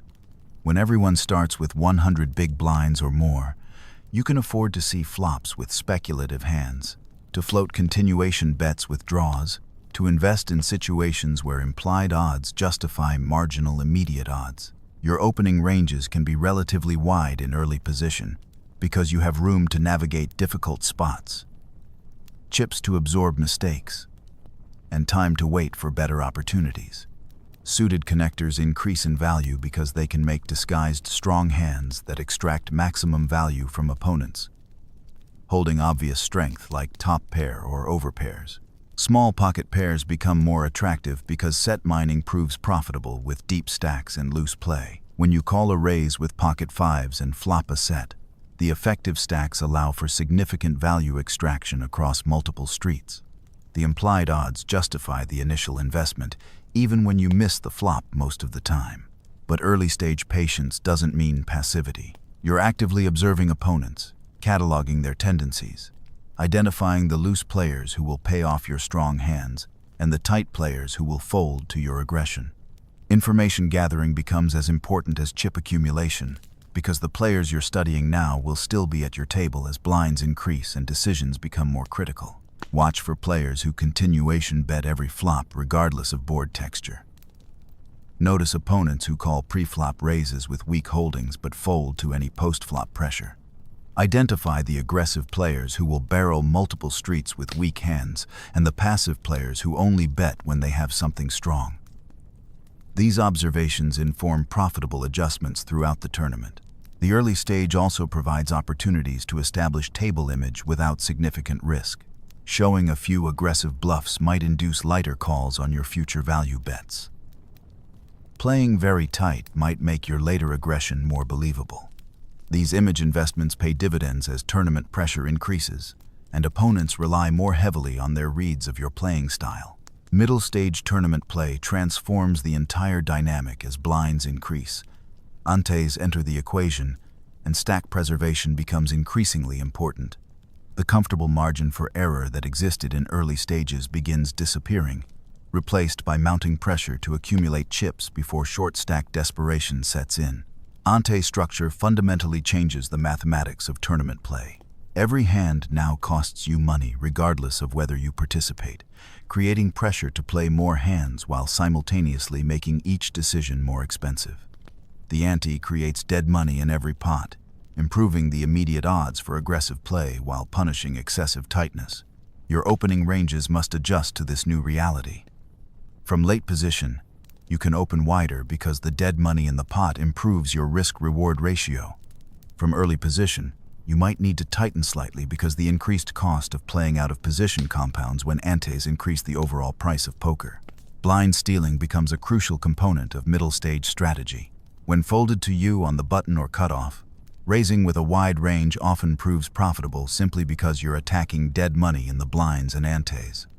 These steals don't need to succeed frequently to show profit, and they help maintain your stack size without risking significant confrontations. But blind stealing requires careful opponent selection and timing. Against aggressive players in the blinds who will 3-bet or call frequently, steal attempts can backfire. Against tight players who rarely defend their blinds, you can steal with almost any 2 cards profitably. Reading the players behind you before attempting steals prevents costly confrontations with superior holdings. The concept of fold equity becomes increasingly important as stacks get shorter relative to blind levels. When your opponent has 20 big blinds and you shove 15 big blinds, they need a fairly strong hand to call because you're putting their tournament life at risk. This fold equity allows profitable shoves with hands that might not have the best of it when called. Stack size management requires constant attention during middle stages. You want to avoid falling below 15 big blinds if possible, because shorter stacks lose almost all post-flop maneuverability. You also want to accumulate chips aggressively enough to stay ahead of the blinds without taking unnecessary risks that could end your tournament. 20 to 30 big blinds represents the danger zone, where you have enough chips to survive several orbits, but not enough to play complex post-flop poker. In this range, pre-flop decisions become more critical, and you often must choose between folding and going all in, rather than calling and playing post-flop. The bubble represents tournament poker's most psychologically intense period, where mathematical considerations clash with human emotions to create extraordinary strategic opportunities. As the field approaches the money positions, ICM pressure affects every decision, creating scenarios where profitable plays in chip terms become losing plays in monetary terms. Understanding bubble dynamics requires recognizing that not every player responds rationally to bubble pressure. Some players tighten up dramatically, folding even strong hands to avoid busting one spot before the money. Others maintain their normal aggression levels, either through ignorance of ICM considerations or through calculated exploitation of tight opponents. Against overly tight bubble opponents, you can expand your aggression dramatically. Steal attempts become more profitable because opponents fold more frequently. 3-bet bluffs work better because opponents give you more credit for strength. You can apply pressure with weak holdings because opponents fear elimination more than they fear losing chips. Conversely, some opponents become more aggressive on the bubble, recognizing that tight players offer opportunities for exploitation. Against these opponents, you need stronger hands to play back, better reads to call their aggression, and more patience to wait for clear spots to invest significant chips. Your own bubble strategy should account for both ICM considerations and opponent adjustments. With a large stack, you can afford to apply pressure because you can eliminate opponents without risking your own tournament life. With a short stack, survival becomes paramount, and you might need to fold hands that would be clear calls in other situations. Medium stacks face the most complex bubble decisions because they can't bully opponents but can't afford to double up marginal holdings either. These stacks require precise timing, careful opponent selection, and mathematical precision to navigate successfully. Final table dynamics intensify every aspect of tournament strategy because stack sizes, payout differences, and elimination pressure reach maximum levels. The difference between finishing 9th and 8th might be $10,000. The difference between heads-up and third place might be hundreds of thousands. These massive payout jumps affect every decision. ICM considerations become extreme at final tables because the monetary value of chips deviates dramatically from their nominal value. Losing chips hurts much more than gaining chips helps, creating scenarios where profitable chip decisions become losing monetary decisions. Understanding these calculations requires either sophisticated software or deep intuitive understanding of ICM principles. Stack sizes relative to blinds create distinct strategic categories at final tables. Large stacks can afford to apply pressure because they can eliminate opponents without risking their own position. Short stacks must look for profitable spots to double up before becoming completely desperate. Medium stacks must navigate between these extremes. The effective stack concept becomes crucial because your strategic options are limited by the shortest stack that might play back at you. If the shortest stack has 8 big blinds, your opening raises must account for potential shoves from that stack regardless of your own stack size. Position takes on even greater importance at final tables because each seat represents a specific payout level. Being to the immediate left of a short stack provides opportunities to isolate them when they're forced to play marginal hands.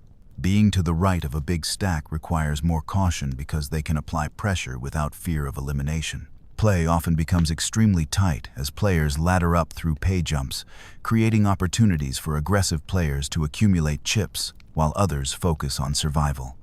Recognizing when the table is playing too tight relative to ICM requirements allows skilled players to exploit these situations profitably. Short stack play requires a fundamental strategy shift from complex post-flop poker to simplified pre-flop decisions. When you have 15 big blinds or fewer, your primary options become folding or moving all in, with calling becoming increasingly rare except in specific situations with excellent pot odds. Push-fold charts provide mathematical frameworks for short stack decisions, calculating which hands show positive expected value when moved all in from various positions and stack sizes.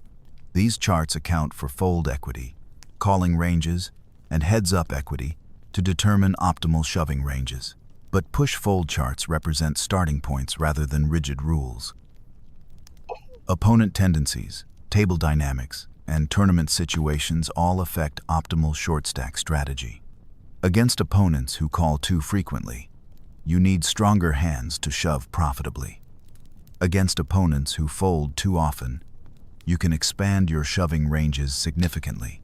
Timing becomes crucial for short stacks because waiting too long eliminates fold equity entirely. When you reach 5 big blinds, you have almost no fold equity regardless of position or opponent tendencies. Recognizing when you've reached this desperation point prevents costly delays that reduce your chances of survival. The concept of chip preservation, while maintaining fold equity, creates complex decisions for short stacks. You want to preserve your stack to maintain survival chances, but you also need to use your chips aggressively enough to accumulate before becoming completely desperate. Deep stack play at final tables, while less common, requires different considerations than cash game deep stack play. Even with large stacks relative to blinds, ICM pressure affects every decision. You can't afford to gamble with your entire stack in marginal spots because the monetary consequences of elimination remain severe. Against shorter stacks, your deep stack provides significant leverage because you can eliminate opponents while they cannot eliminate you. This creates opportunities for aggressive play that would be inappropriate in cash games or early tournament stages. But deep stacks can also become targets for short stack shoves because calling off a short stack doesn't threaten your tournament life while providing opportunities to eliminate opponents and climb pay ladders. Understanding when to call short stack shoves with marginal hands becomes crucial for chip accumulation. The mental endurance required for successful tournament play extends far beyond technical strategy into psychological preparation and emotional management. Tournaments often last 8 to 12 hours, creating fatigue that affects decision quality, emotional control, and strategic thinking. Maintaining focus throughout marathon sessions requires physical preparation, mental exercises, and strategic breaks when possible. Understanding your own attention patterns, energy levels, and decision-making quality at different stages of long sessions helps prevent costly mistakes during crucial moments. The emotional variance of tournament play exceeds cash game variance significantly because tournament outcomes are binary. You either cash or you don't, finish in the money or go home empty-handed. This creates emotional swings that can affect future decision-making if not managed properly. Successful tournament players develop emotional resilience that allows them to handle deep runs that end just short of major payouts, to maintain motivation after series of early eliminations, and to stay focused during long periods without significant results. Tournament poker rewards patience and persistence over flashy play and immediate gratification.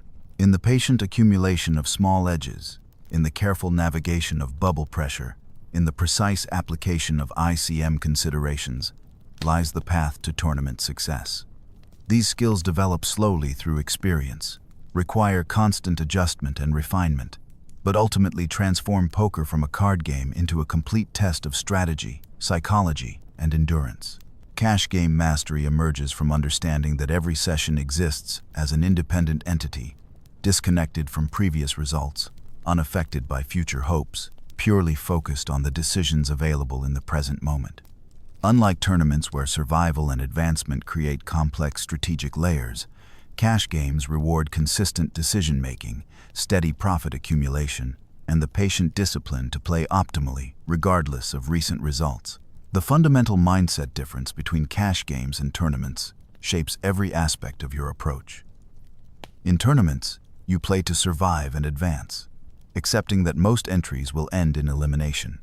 In cash games, you play to show consistent profit over time, understanding that each hand represents a separate investment opportunity with independent expected value. This shift affects hand selection, bet sizing, risk tolerance, and session management. Tournament play often requires accepting marginal spots to avoid elimination or climb pay ladders. Cash game play allows you to wait for clearly profitable situations because you can always leave when conditions become unfavorable or buy back in when you make mistakes. Stack sizes in cash games remain relatively stable because players can rebuy when they lose chips, creating consistent strategic environments. You don't need to adjust for changing stack depths throughout the session, don't need to worry about elimination pressure, and can focus entirely on making optimal decisions within stable parameters. But this stability creates different challenges. Cash game opponents often have deeper understanding of optimal strategy because they play the same situations repeatedly. They develop sophisticated counter strategies, recognize your tendencies more quickly, and adjust their play based on extended observation periods. Session length management becomes crucial for maintaining optimal decision-making quality throughout extended playing periods. Unlike tournaments where your elimination determines session length, cash games allow you to control when you play and when you quit. This freedom creates responsibility for making disciplined decisions about when to continue and when to stop. Optimal session length varies based on your mental state, the game quality, and your current results, but maintaining awareness of your decision quality throughout sessions prevents costly mistakes during periods of fatigue or emotional stress. Most players experience declining decision quality after 4 to 6 hours of concentrated play, regardless of their experience level or skill. Playing longer sessions while tired, frustrated, or emotionally compromised often erases profit accumulated during periods of clear thinking. The marginal profit from extending sessions rarely justifies the risk of major mistakes that can occur when your judgment becomes impaired. Setting stop-loss limits before playing helps prevent tilt-induced disasters where poor decisions compound into significant losses. These limits should be based on your bankroll, your emotional tolerance for loss, and your ability to maintain optimal play under pressure. Many successful cash game players use stop-loss limits of 2 to 3 buy-ins per session. But stop-loss limits must be balanced against game conditions. Leaving a particularly soft game because you've reached your predetermined loss limit might cost more in missed future profit than continuing would cost in potential additional losses. Learning to distinguish between good games where variance is running against you and bad games where you're being outplayed becomes crucial for optimal session management. Win limits create more complex considerations because leaving winning sessions means foregoing additional profit opportunities. However, protecting profits and maintaining emotional equilibrium often justifies ending sessions even when games remain profitable.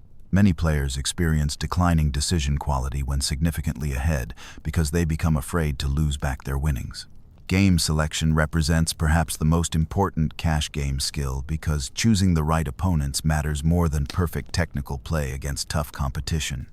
The difference between playing in a tough game with small edges and playing in a soft game with large edges often exceeds the difference between average and expert technical play.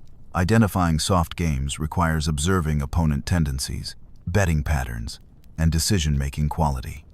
Look for players who call too frequently with weak hands, who bet too rarely with strong hands, who make obvious timing tells, or who show emotional reactions to wins and losses.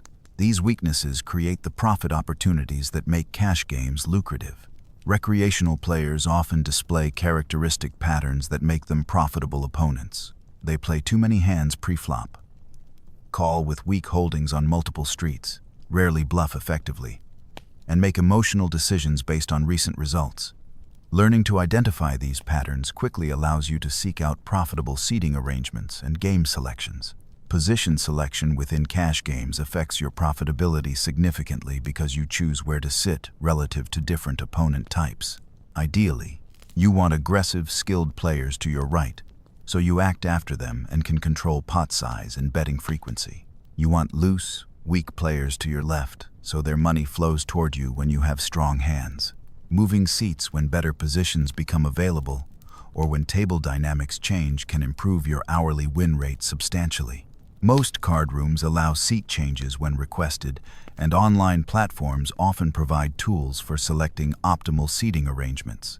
But seat selection shouldn't become obsessive to the point where you waste time waiting for perfect spots instead of playing in reasonable games. The difference between good and perfect position often matters less than the difference between soft and tough games.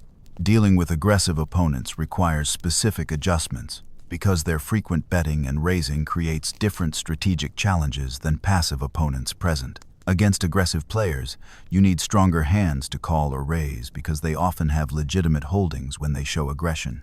However, aggressive opponents also create opportunities for exploitation because their frequent bluffing makes calling with marginal hands more profitable.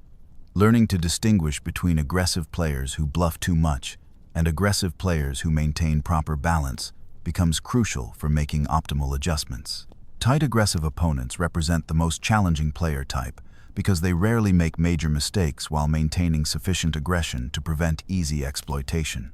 Against these opponents, focus on small edges, positional advantages, and careful observation of their few exploitable tendencies.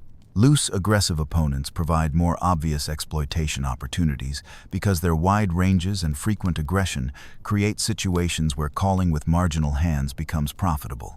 These players often pay off value bets with weak holdings, while bluffing frequently enough to make hero calls reasonable. Calling stations, players who call frequently but rarely bet or raise without strong hands, require straightforward adjustments. Value bet thinly against them because they'll call with weak holdings. Bluff rarely because they won't fold even when they should. Extract maximum value when you have strong hands because they'll often pay off multiple streets. Tight passive opponents present different challenges because they rarely pay off value bets but also rarely bluff effectively. Against these opponents, bluff more frequently because they fold too often, but value bet less thinly because they only call with reasonable hands. Multi-tabling considerations affect online cash game players who can play multiple games simultaneously to increase volume and hourly profit. Playing more tables increases the hands per hour but decreases the attention available for each decision, creating trade-offs between volume and decision quality. Beginning multi-tablers should start with 2 tables and gradually increase as comfort and decision speed improve. Most players find their optimal number of tables somewhere between 4 and 8, depending on game complexity, decision speed, and attention capacity. Table selection becomes more important when multi-tabling because you need consistently profitable games across all tables rather than relying on one particularly soft game to drive profits. This might mean playing slightly tougher games overall while maintaining positive win rates across multiple tables. Note-taking and database analysis become crucial tools for multi-table players because remembering specific opponent tendencies across multiple games and sessions becomes impossible without systematic record-keeping. Most online platforms provide built-in note-taking tools and hand history databases for tracking opponent patterns. Building sustainable win rates requires understanding that cash game profit comes from steady accumulation of small edges rather than occasional large scores. Your hourly win rate develops slowly through thousands of hours of play, and short-term results often deviate significantly from long-term expectations. Tracking your results accurately helps distinguish between periods of bad luck and periods of poor play. Many players experience break-even or losing stretches lasting hundreds of hours despite playing well, while others experience winning streaks that exceed their true skill level due to favorable variance. Database analysis reveals patterns in your play that might not be obvious during sessions. You might discover that you lose money in certain positions, against certain opponent types, or in certain game conditions. This information allows for targeted study and improvement efforts. But results analysis can become counterproductive if it creates anxiety about short-term fluctuations or leads to second-guessing of fundamentally sound decisions. Focus on decision quality over results. On process improvement over outcome optimization. Managing emotions during winning and losing streaks represents one of the most challenging aspects of cash game play because both extremes can affect decision-making quality. Winning streaks often create overconfidence, leading to looser play and higher variance decisions. Losing streaks create doubt and fear, leading to overly tight play and missed profit opportunities. Maintaining emotional equilibrium requires accepting that variance is inherent in poker, that short-term results don't reflect skill level accurately, and that optimal play sometimes produces poor results. Professional players develop detachment from individual session results while maintaining engagement with decision-making quality. Understanding that your decisions are independent of previous results helps maintain optimal play during both winning and losing periods. The money you won yesterday doesn't make today's marginal calls more attractive. The money you lost last week doesn't make today's value bets less profitable. The discipline required for consistent cash game success extends beyond individual hands into lifestyle management, study habits, and long-term goal setting. Cash game success rewards players who can maintain optimal performance over extended periods rather than those who occasionally achieve brilliance. Developing consistent pre-game routines helps ensure you're mentally prepared for optimal decision-making. This might include reviewing recent hands, setting session goals, checking your emotional state, and confirming that game conditions justify playing. Post-session analysis provides opportunities for continuous improvement through honest evaluation of your decision-making. Did you play optimally when tired? Did emotions affect your judgment? Did you adjust appropriately to opponent tendencies? This reflection transforms sessions into learning opportunities. Study between sessions accelerates improvement by allowing you to analyze difficult spots without time pressure, to review optimal strategies for common situations, and to identify leaks in your current approach. Many successful cash game players dedicate as much time to study as to actual play. Playing your A game consistently represents the ultimate cash game challenge because maintaining optimal decision-making quality, session after session, year after year, requires extraordinary discipline and self-awareness. Most players have significant gaps between their best play and their average play, and narrowing this gap drives long-term profitability. Recognizing when you're not playing optimally allows for course corrections before small mistakes become large losses. This might mean taking breaks during sessions, ending sessions early, or avoiding play when external factors affect your judgment. The goal isn't perfection in every decision, but rather consistency in your approach, honesty in your self-assessment, and commitment to continuous improvement. Cash game mastery emerges gradually through the accumulation of thousands of well-played hands, hundreds of properly managed sessions, and years of disciplined study and practice. In the patient pursuit of small edges, in the careful management of session length and game selection, in the disciplined analysis of results and decisions, lies the path to cash game success. These skills develop slowly, require constant attention and refinement, but ultimately provide the foundation for sustainable poker profitability over time.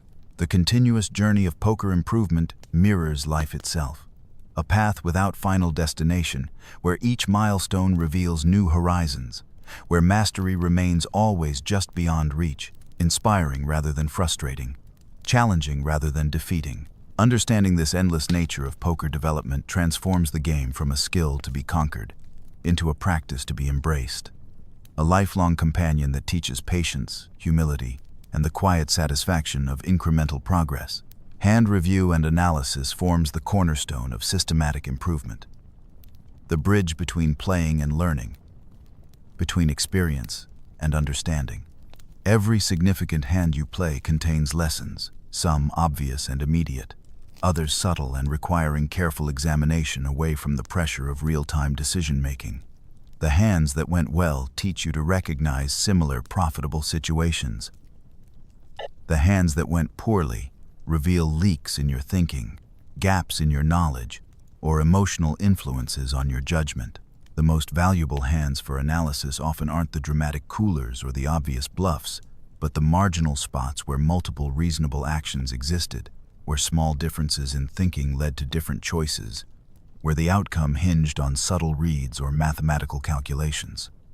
These borderline decisions accumulate over time into significant differences in win rate, making their careful study essential for improvement. Begin hand analysis by reconstructing the action without focusing on results. What information was available at each decision point? What ranges should you have assigned to your opponents? What betting lines made sense given the board texture and positional dynamics? This process-focused review prevents results-oriented thinking that can reinforce poor decisions that happen to work out favorably. Consider alternative lines you could have taken and why you chose the path you did. If you bet the turn, could checking have been better? If you called the river, would folding have saved money? This counterfactual analysis develops decision-making skills by forcing you to consider multiple strategic options rather than assuming your chosen line was optimal. Database analysis reveals patterns invisible during individual hand review. You might discover that you lose money in 3 bet pots from early position, or that your continuation betting frequency is too high on certain board textures, or that you call river bets too liberally against certain opponent types. These statistical insights guide targeted improvement efforts more effectively than general study. But statistical analysis requires sufficient sample sizes to draw meaningful conclusions. Hundreds of hands in specific situations provide more reliable information than thousands of hands across all situations. Focus your analysis on common spots, where small improvements yield significant profit increases over time. Modern software tools provide sophisticated analysis capabilities that were impossible for previous generations of players. Solvers can show optimal strategies for complex situations. Database programs can track detailed statistics across millions of hands, and training sites can provide expert analysis of difficult spots. However, these tools supplement, rather than replace, thoughtful human analysis. Understanding the reasoning behind optimal strategies matters more than memorizing specific outputs from solver programs. When a solver recommends checking back top pair on a certain board texture, understanding why that play is optimal helps you recognize similar situations and apply the same logic rather than simply following predetermined charts. Study methods vary in effectiveness and should match your learning style and available time. Books provide comprehensive theoretical frameworks and deep dives into specific concepts. Videos offer visual learning and real-time decision-making examples. Training sites provide interactive practice and immediate feedback. Forums and study groups offer discussion and multiple perspectives on challenging hands. Reading poker literature requires active engagement rather than passive consumption. Take notes on key concepts. Work through provided examples, and apply new ideas in your next playing session. Most poker books contain more information than can be absorbed in a single reading, making periodic review valuable as your understanding deepens. Video content allows you to observe expert thought processes in real time, seeing how skilled players analyze situations, consider alternatives, and make decisions under pressure. However, passive viewing provides limited value compared to active analysis, where you pause to consider your own decisions before seeing the expert's choice. Training sites offer structured learning paths and interactive practice that traditional media cannot provide. Hand quizzes test your understanding of concepts. Range analyzers help you construct optimal strategies, and progress tracking identifies areas needing additional work. These tools provide measurable feedback on your improvement efforts. Study groups and poker forums create opportunities for discussion and debate that deepen understanding through multiple perspectives. Explaining your reasoning to others reveals gaps in your logic, while hearing alternative viewpoints challenges assumptions and broadens strategic thinking. The social aspect of group study also provides motivation and accountability for continued improvement. Honest self-assessment represents perhaps the most challenging aspect of poker improvement, because it requires confronting uncomfortable truths about your current abilities, admitting mistakes you'd rather forget, and acknowledging that improvement requires changing deeply ingrained habits. Most players overestimate their skills relative to the competition, while underestimating the work required for significant improvement. Tracking your results honestly, including losses and mistakes, provides objective feedback about your current performance level. Many players remember their wins more vividly than their losses, creating false impressions of their win rates and skill levels. Accurate record-keeping eliminates this selective memory bias. Identifying your strongest and weakest areas guides efficient study allocation. If you're profitable in cash games but struggle in tournaments, focusing on tournament-specific skills yields better returns than general poker study. If you play well pre-flop but poorly on rivers, river play study provides more immediate improvement opportunities. But self-assessment must avoid becoming self-criticism that undermines confidence and motivation. The goal is honest evaluation that guides improvement efforts, not harsh judgment that creates emotional barriers to learning.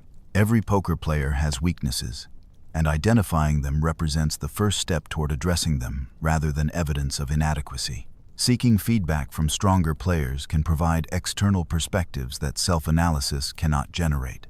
Observant opponents often notice patterns in your play that you cannot see yourself, while coaching relationships provide structured improvement guidance from experienced players who have navigated similar learning challenges.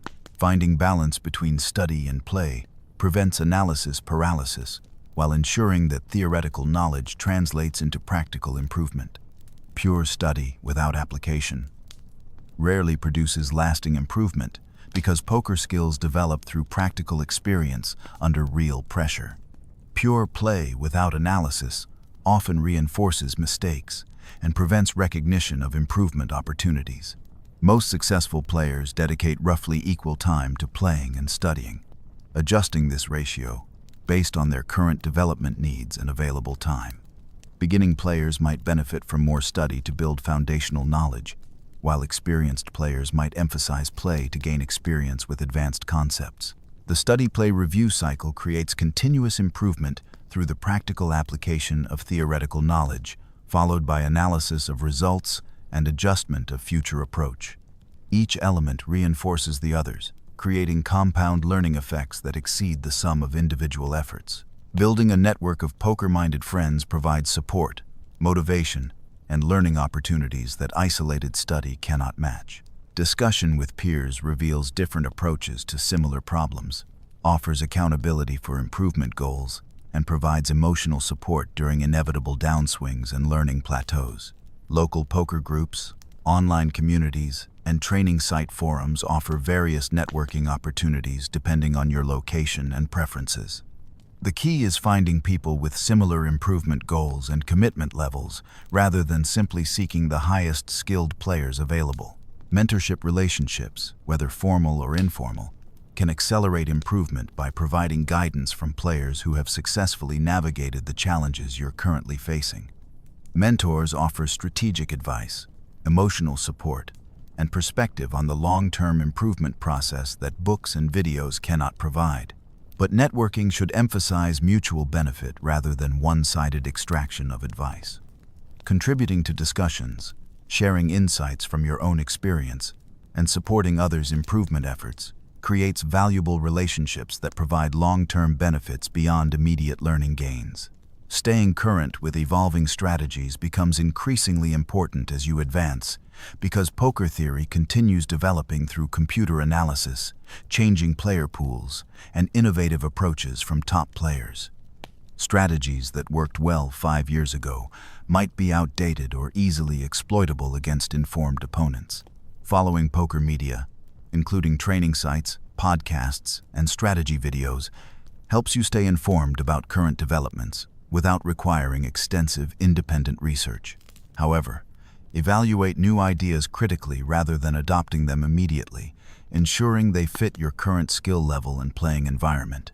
Tournament evolution provides clear examples of strategic development over time. Early tournament play emphasized tight survival strategies, while modern tournament theory incorporates sophisticated ICM calculations, dynamic stack size adjustments, and aggressive bubble play that would have seemed reckless to previous generations.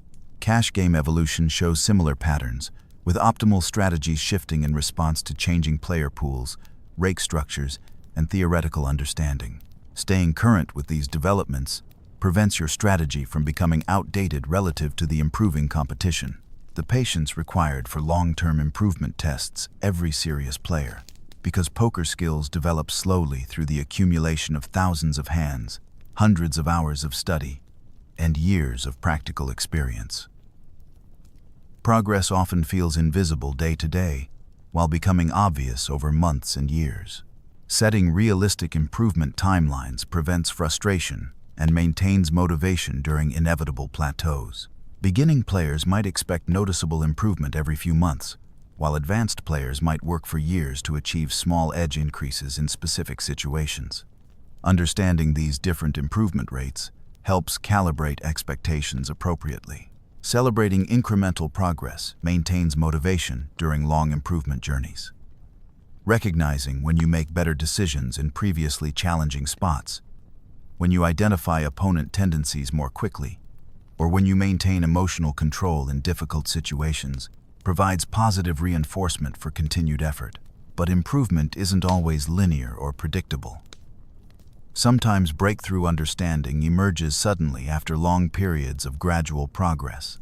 Sometimes apparent improvement proves temporary as you encounter new challenges or stronger opposition. Accepting this irregular nature of skill development prevents discouragement during slower periods. Understanding that mastery represents a continuous process rather than a final achievement transforms your relationship with poker improvement from destination-focused to journey-focused. The goal isn't to reach some theoretical pinnacle of perfect play, but to continuously improve your decision-making, deepen your understanding, and refine your approach. Professional players with decades of experience continue studying, continue discovering new concepts, continue finding areas for improvement. This endless learning potential provides long-term motivation and prevents the stagnation that can occur when players believe they've learned everything necessary for success. The improvement process itself becomes a source of satisfaction independent of results at the table. Solving difficult strategic puzzles, understanding complex concepts, and applying new knowledge successfully provide intrinsic rewards that supplement any monetary gains from improved play. How poker lessons apply to life beyond the table represents perhaps the most valuable aspect of serious poker study, because the skills required for poker success transfer directly into professional, personal, and financial decision-making. Learning to think clearly under pressure, to make decisions with incomplete information, and to manage emotions during stressful situations serves you well in countless life contexts. Risk management concepts from poker bankroll management apply directly to personal finance, business investment, and career planning. Understanding position and information advantages helps in negotiation situations and strategic business decisions. Reading people and recognizing deception assists in personal relationships and professional interactions. The patience and discipline required for poker success translate into valuable life skills for goal achievement, relationship building, and personal development. Learning to focus on process over results helps in fitness goals, educational pursuits, and career advancement, where short-term outcomes don't always reflect long-term progress. Emotional regulation skills developed through poker practice enhance performance in high-pressure professional situations, difficult personal conversations, and stressful life events. The ability to remain calm and think clearly when stakes are high represents a transferable skill with broad applications. But perhaps most importantly, poker teaches humility and continuous learning in a world that often rewards overconfidence and static thinking. The game constantly humbles even the best players, reminding them that improvement remains possible, that certainty is rarely absolute, and that success requires ongoing effort rather than past achievement. In the quiet satisfaction of incremental improvement, in the patient pursuit of deeper understanding, in the honest assessment of strengths and weaknesses, lies the true reward of poker mastery. The journey transforms you not just as a player, but as a thinker, as a decision maker, and as a person capable of growth throughout life. The cards will always carry their random messages, but your response to those messages, your process for making decisions under uncertainty, your ability to learn from experience and apply that learning to future challenges. These skills belong to you permanently, enriching every aspect of your life beyond the poker table. As we reach the end of this journey through poker strategy, remember that mastery isn't a destination but a gentle, ongoing process. Every hand teaches something new. Every session offers opportunities to practice patience, discipline, and clear thinking. The concepts we've explored, from basic hand rankings to advanced tournament strategy, are tools for your toolkit, not rigid rules to follow blindly. The best players understand that poker is ultimately about making good decisions with incomplete information, managing emotions under pressure, and maintaining perspective through inevitable swings. These skills serve you well beyond the felt, in business, relationships, and life itself. So, as you drift towards sleep, let these strategies settle softly in your mind. Let the rhythm of position play, the flow of betting patterns, and the quiet discipline of proper bankroll management become part of your natural thinking. Trust that with time, practice, and patience, good decisions become instinctive. The cards will always run their course, but your process, your thoughtful, disciplined approach, that's what you control. Rest well, knowing that tomorrow brings new opportunities to apply these lessons with calm confidence and steady hands.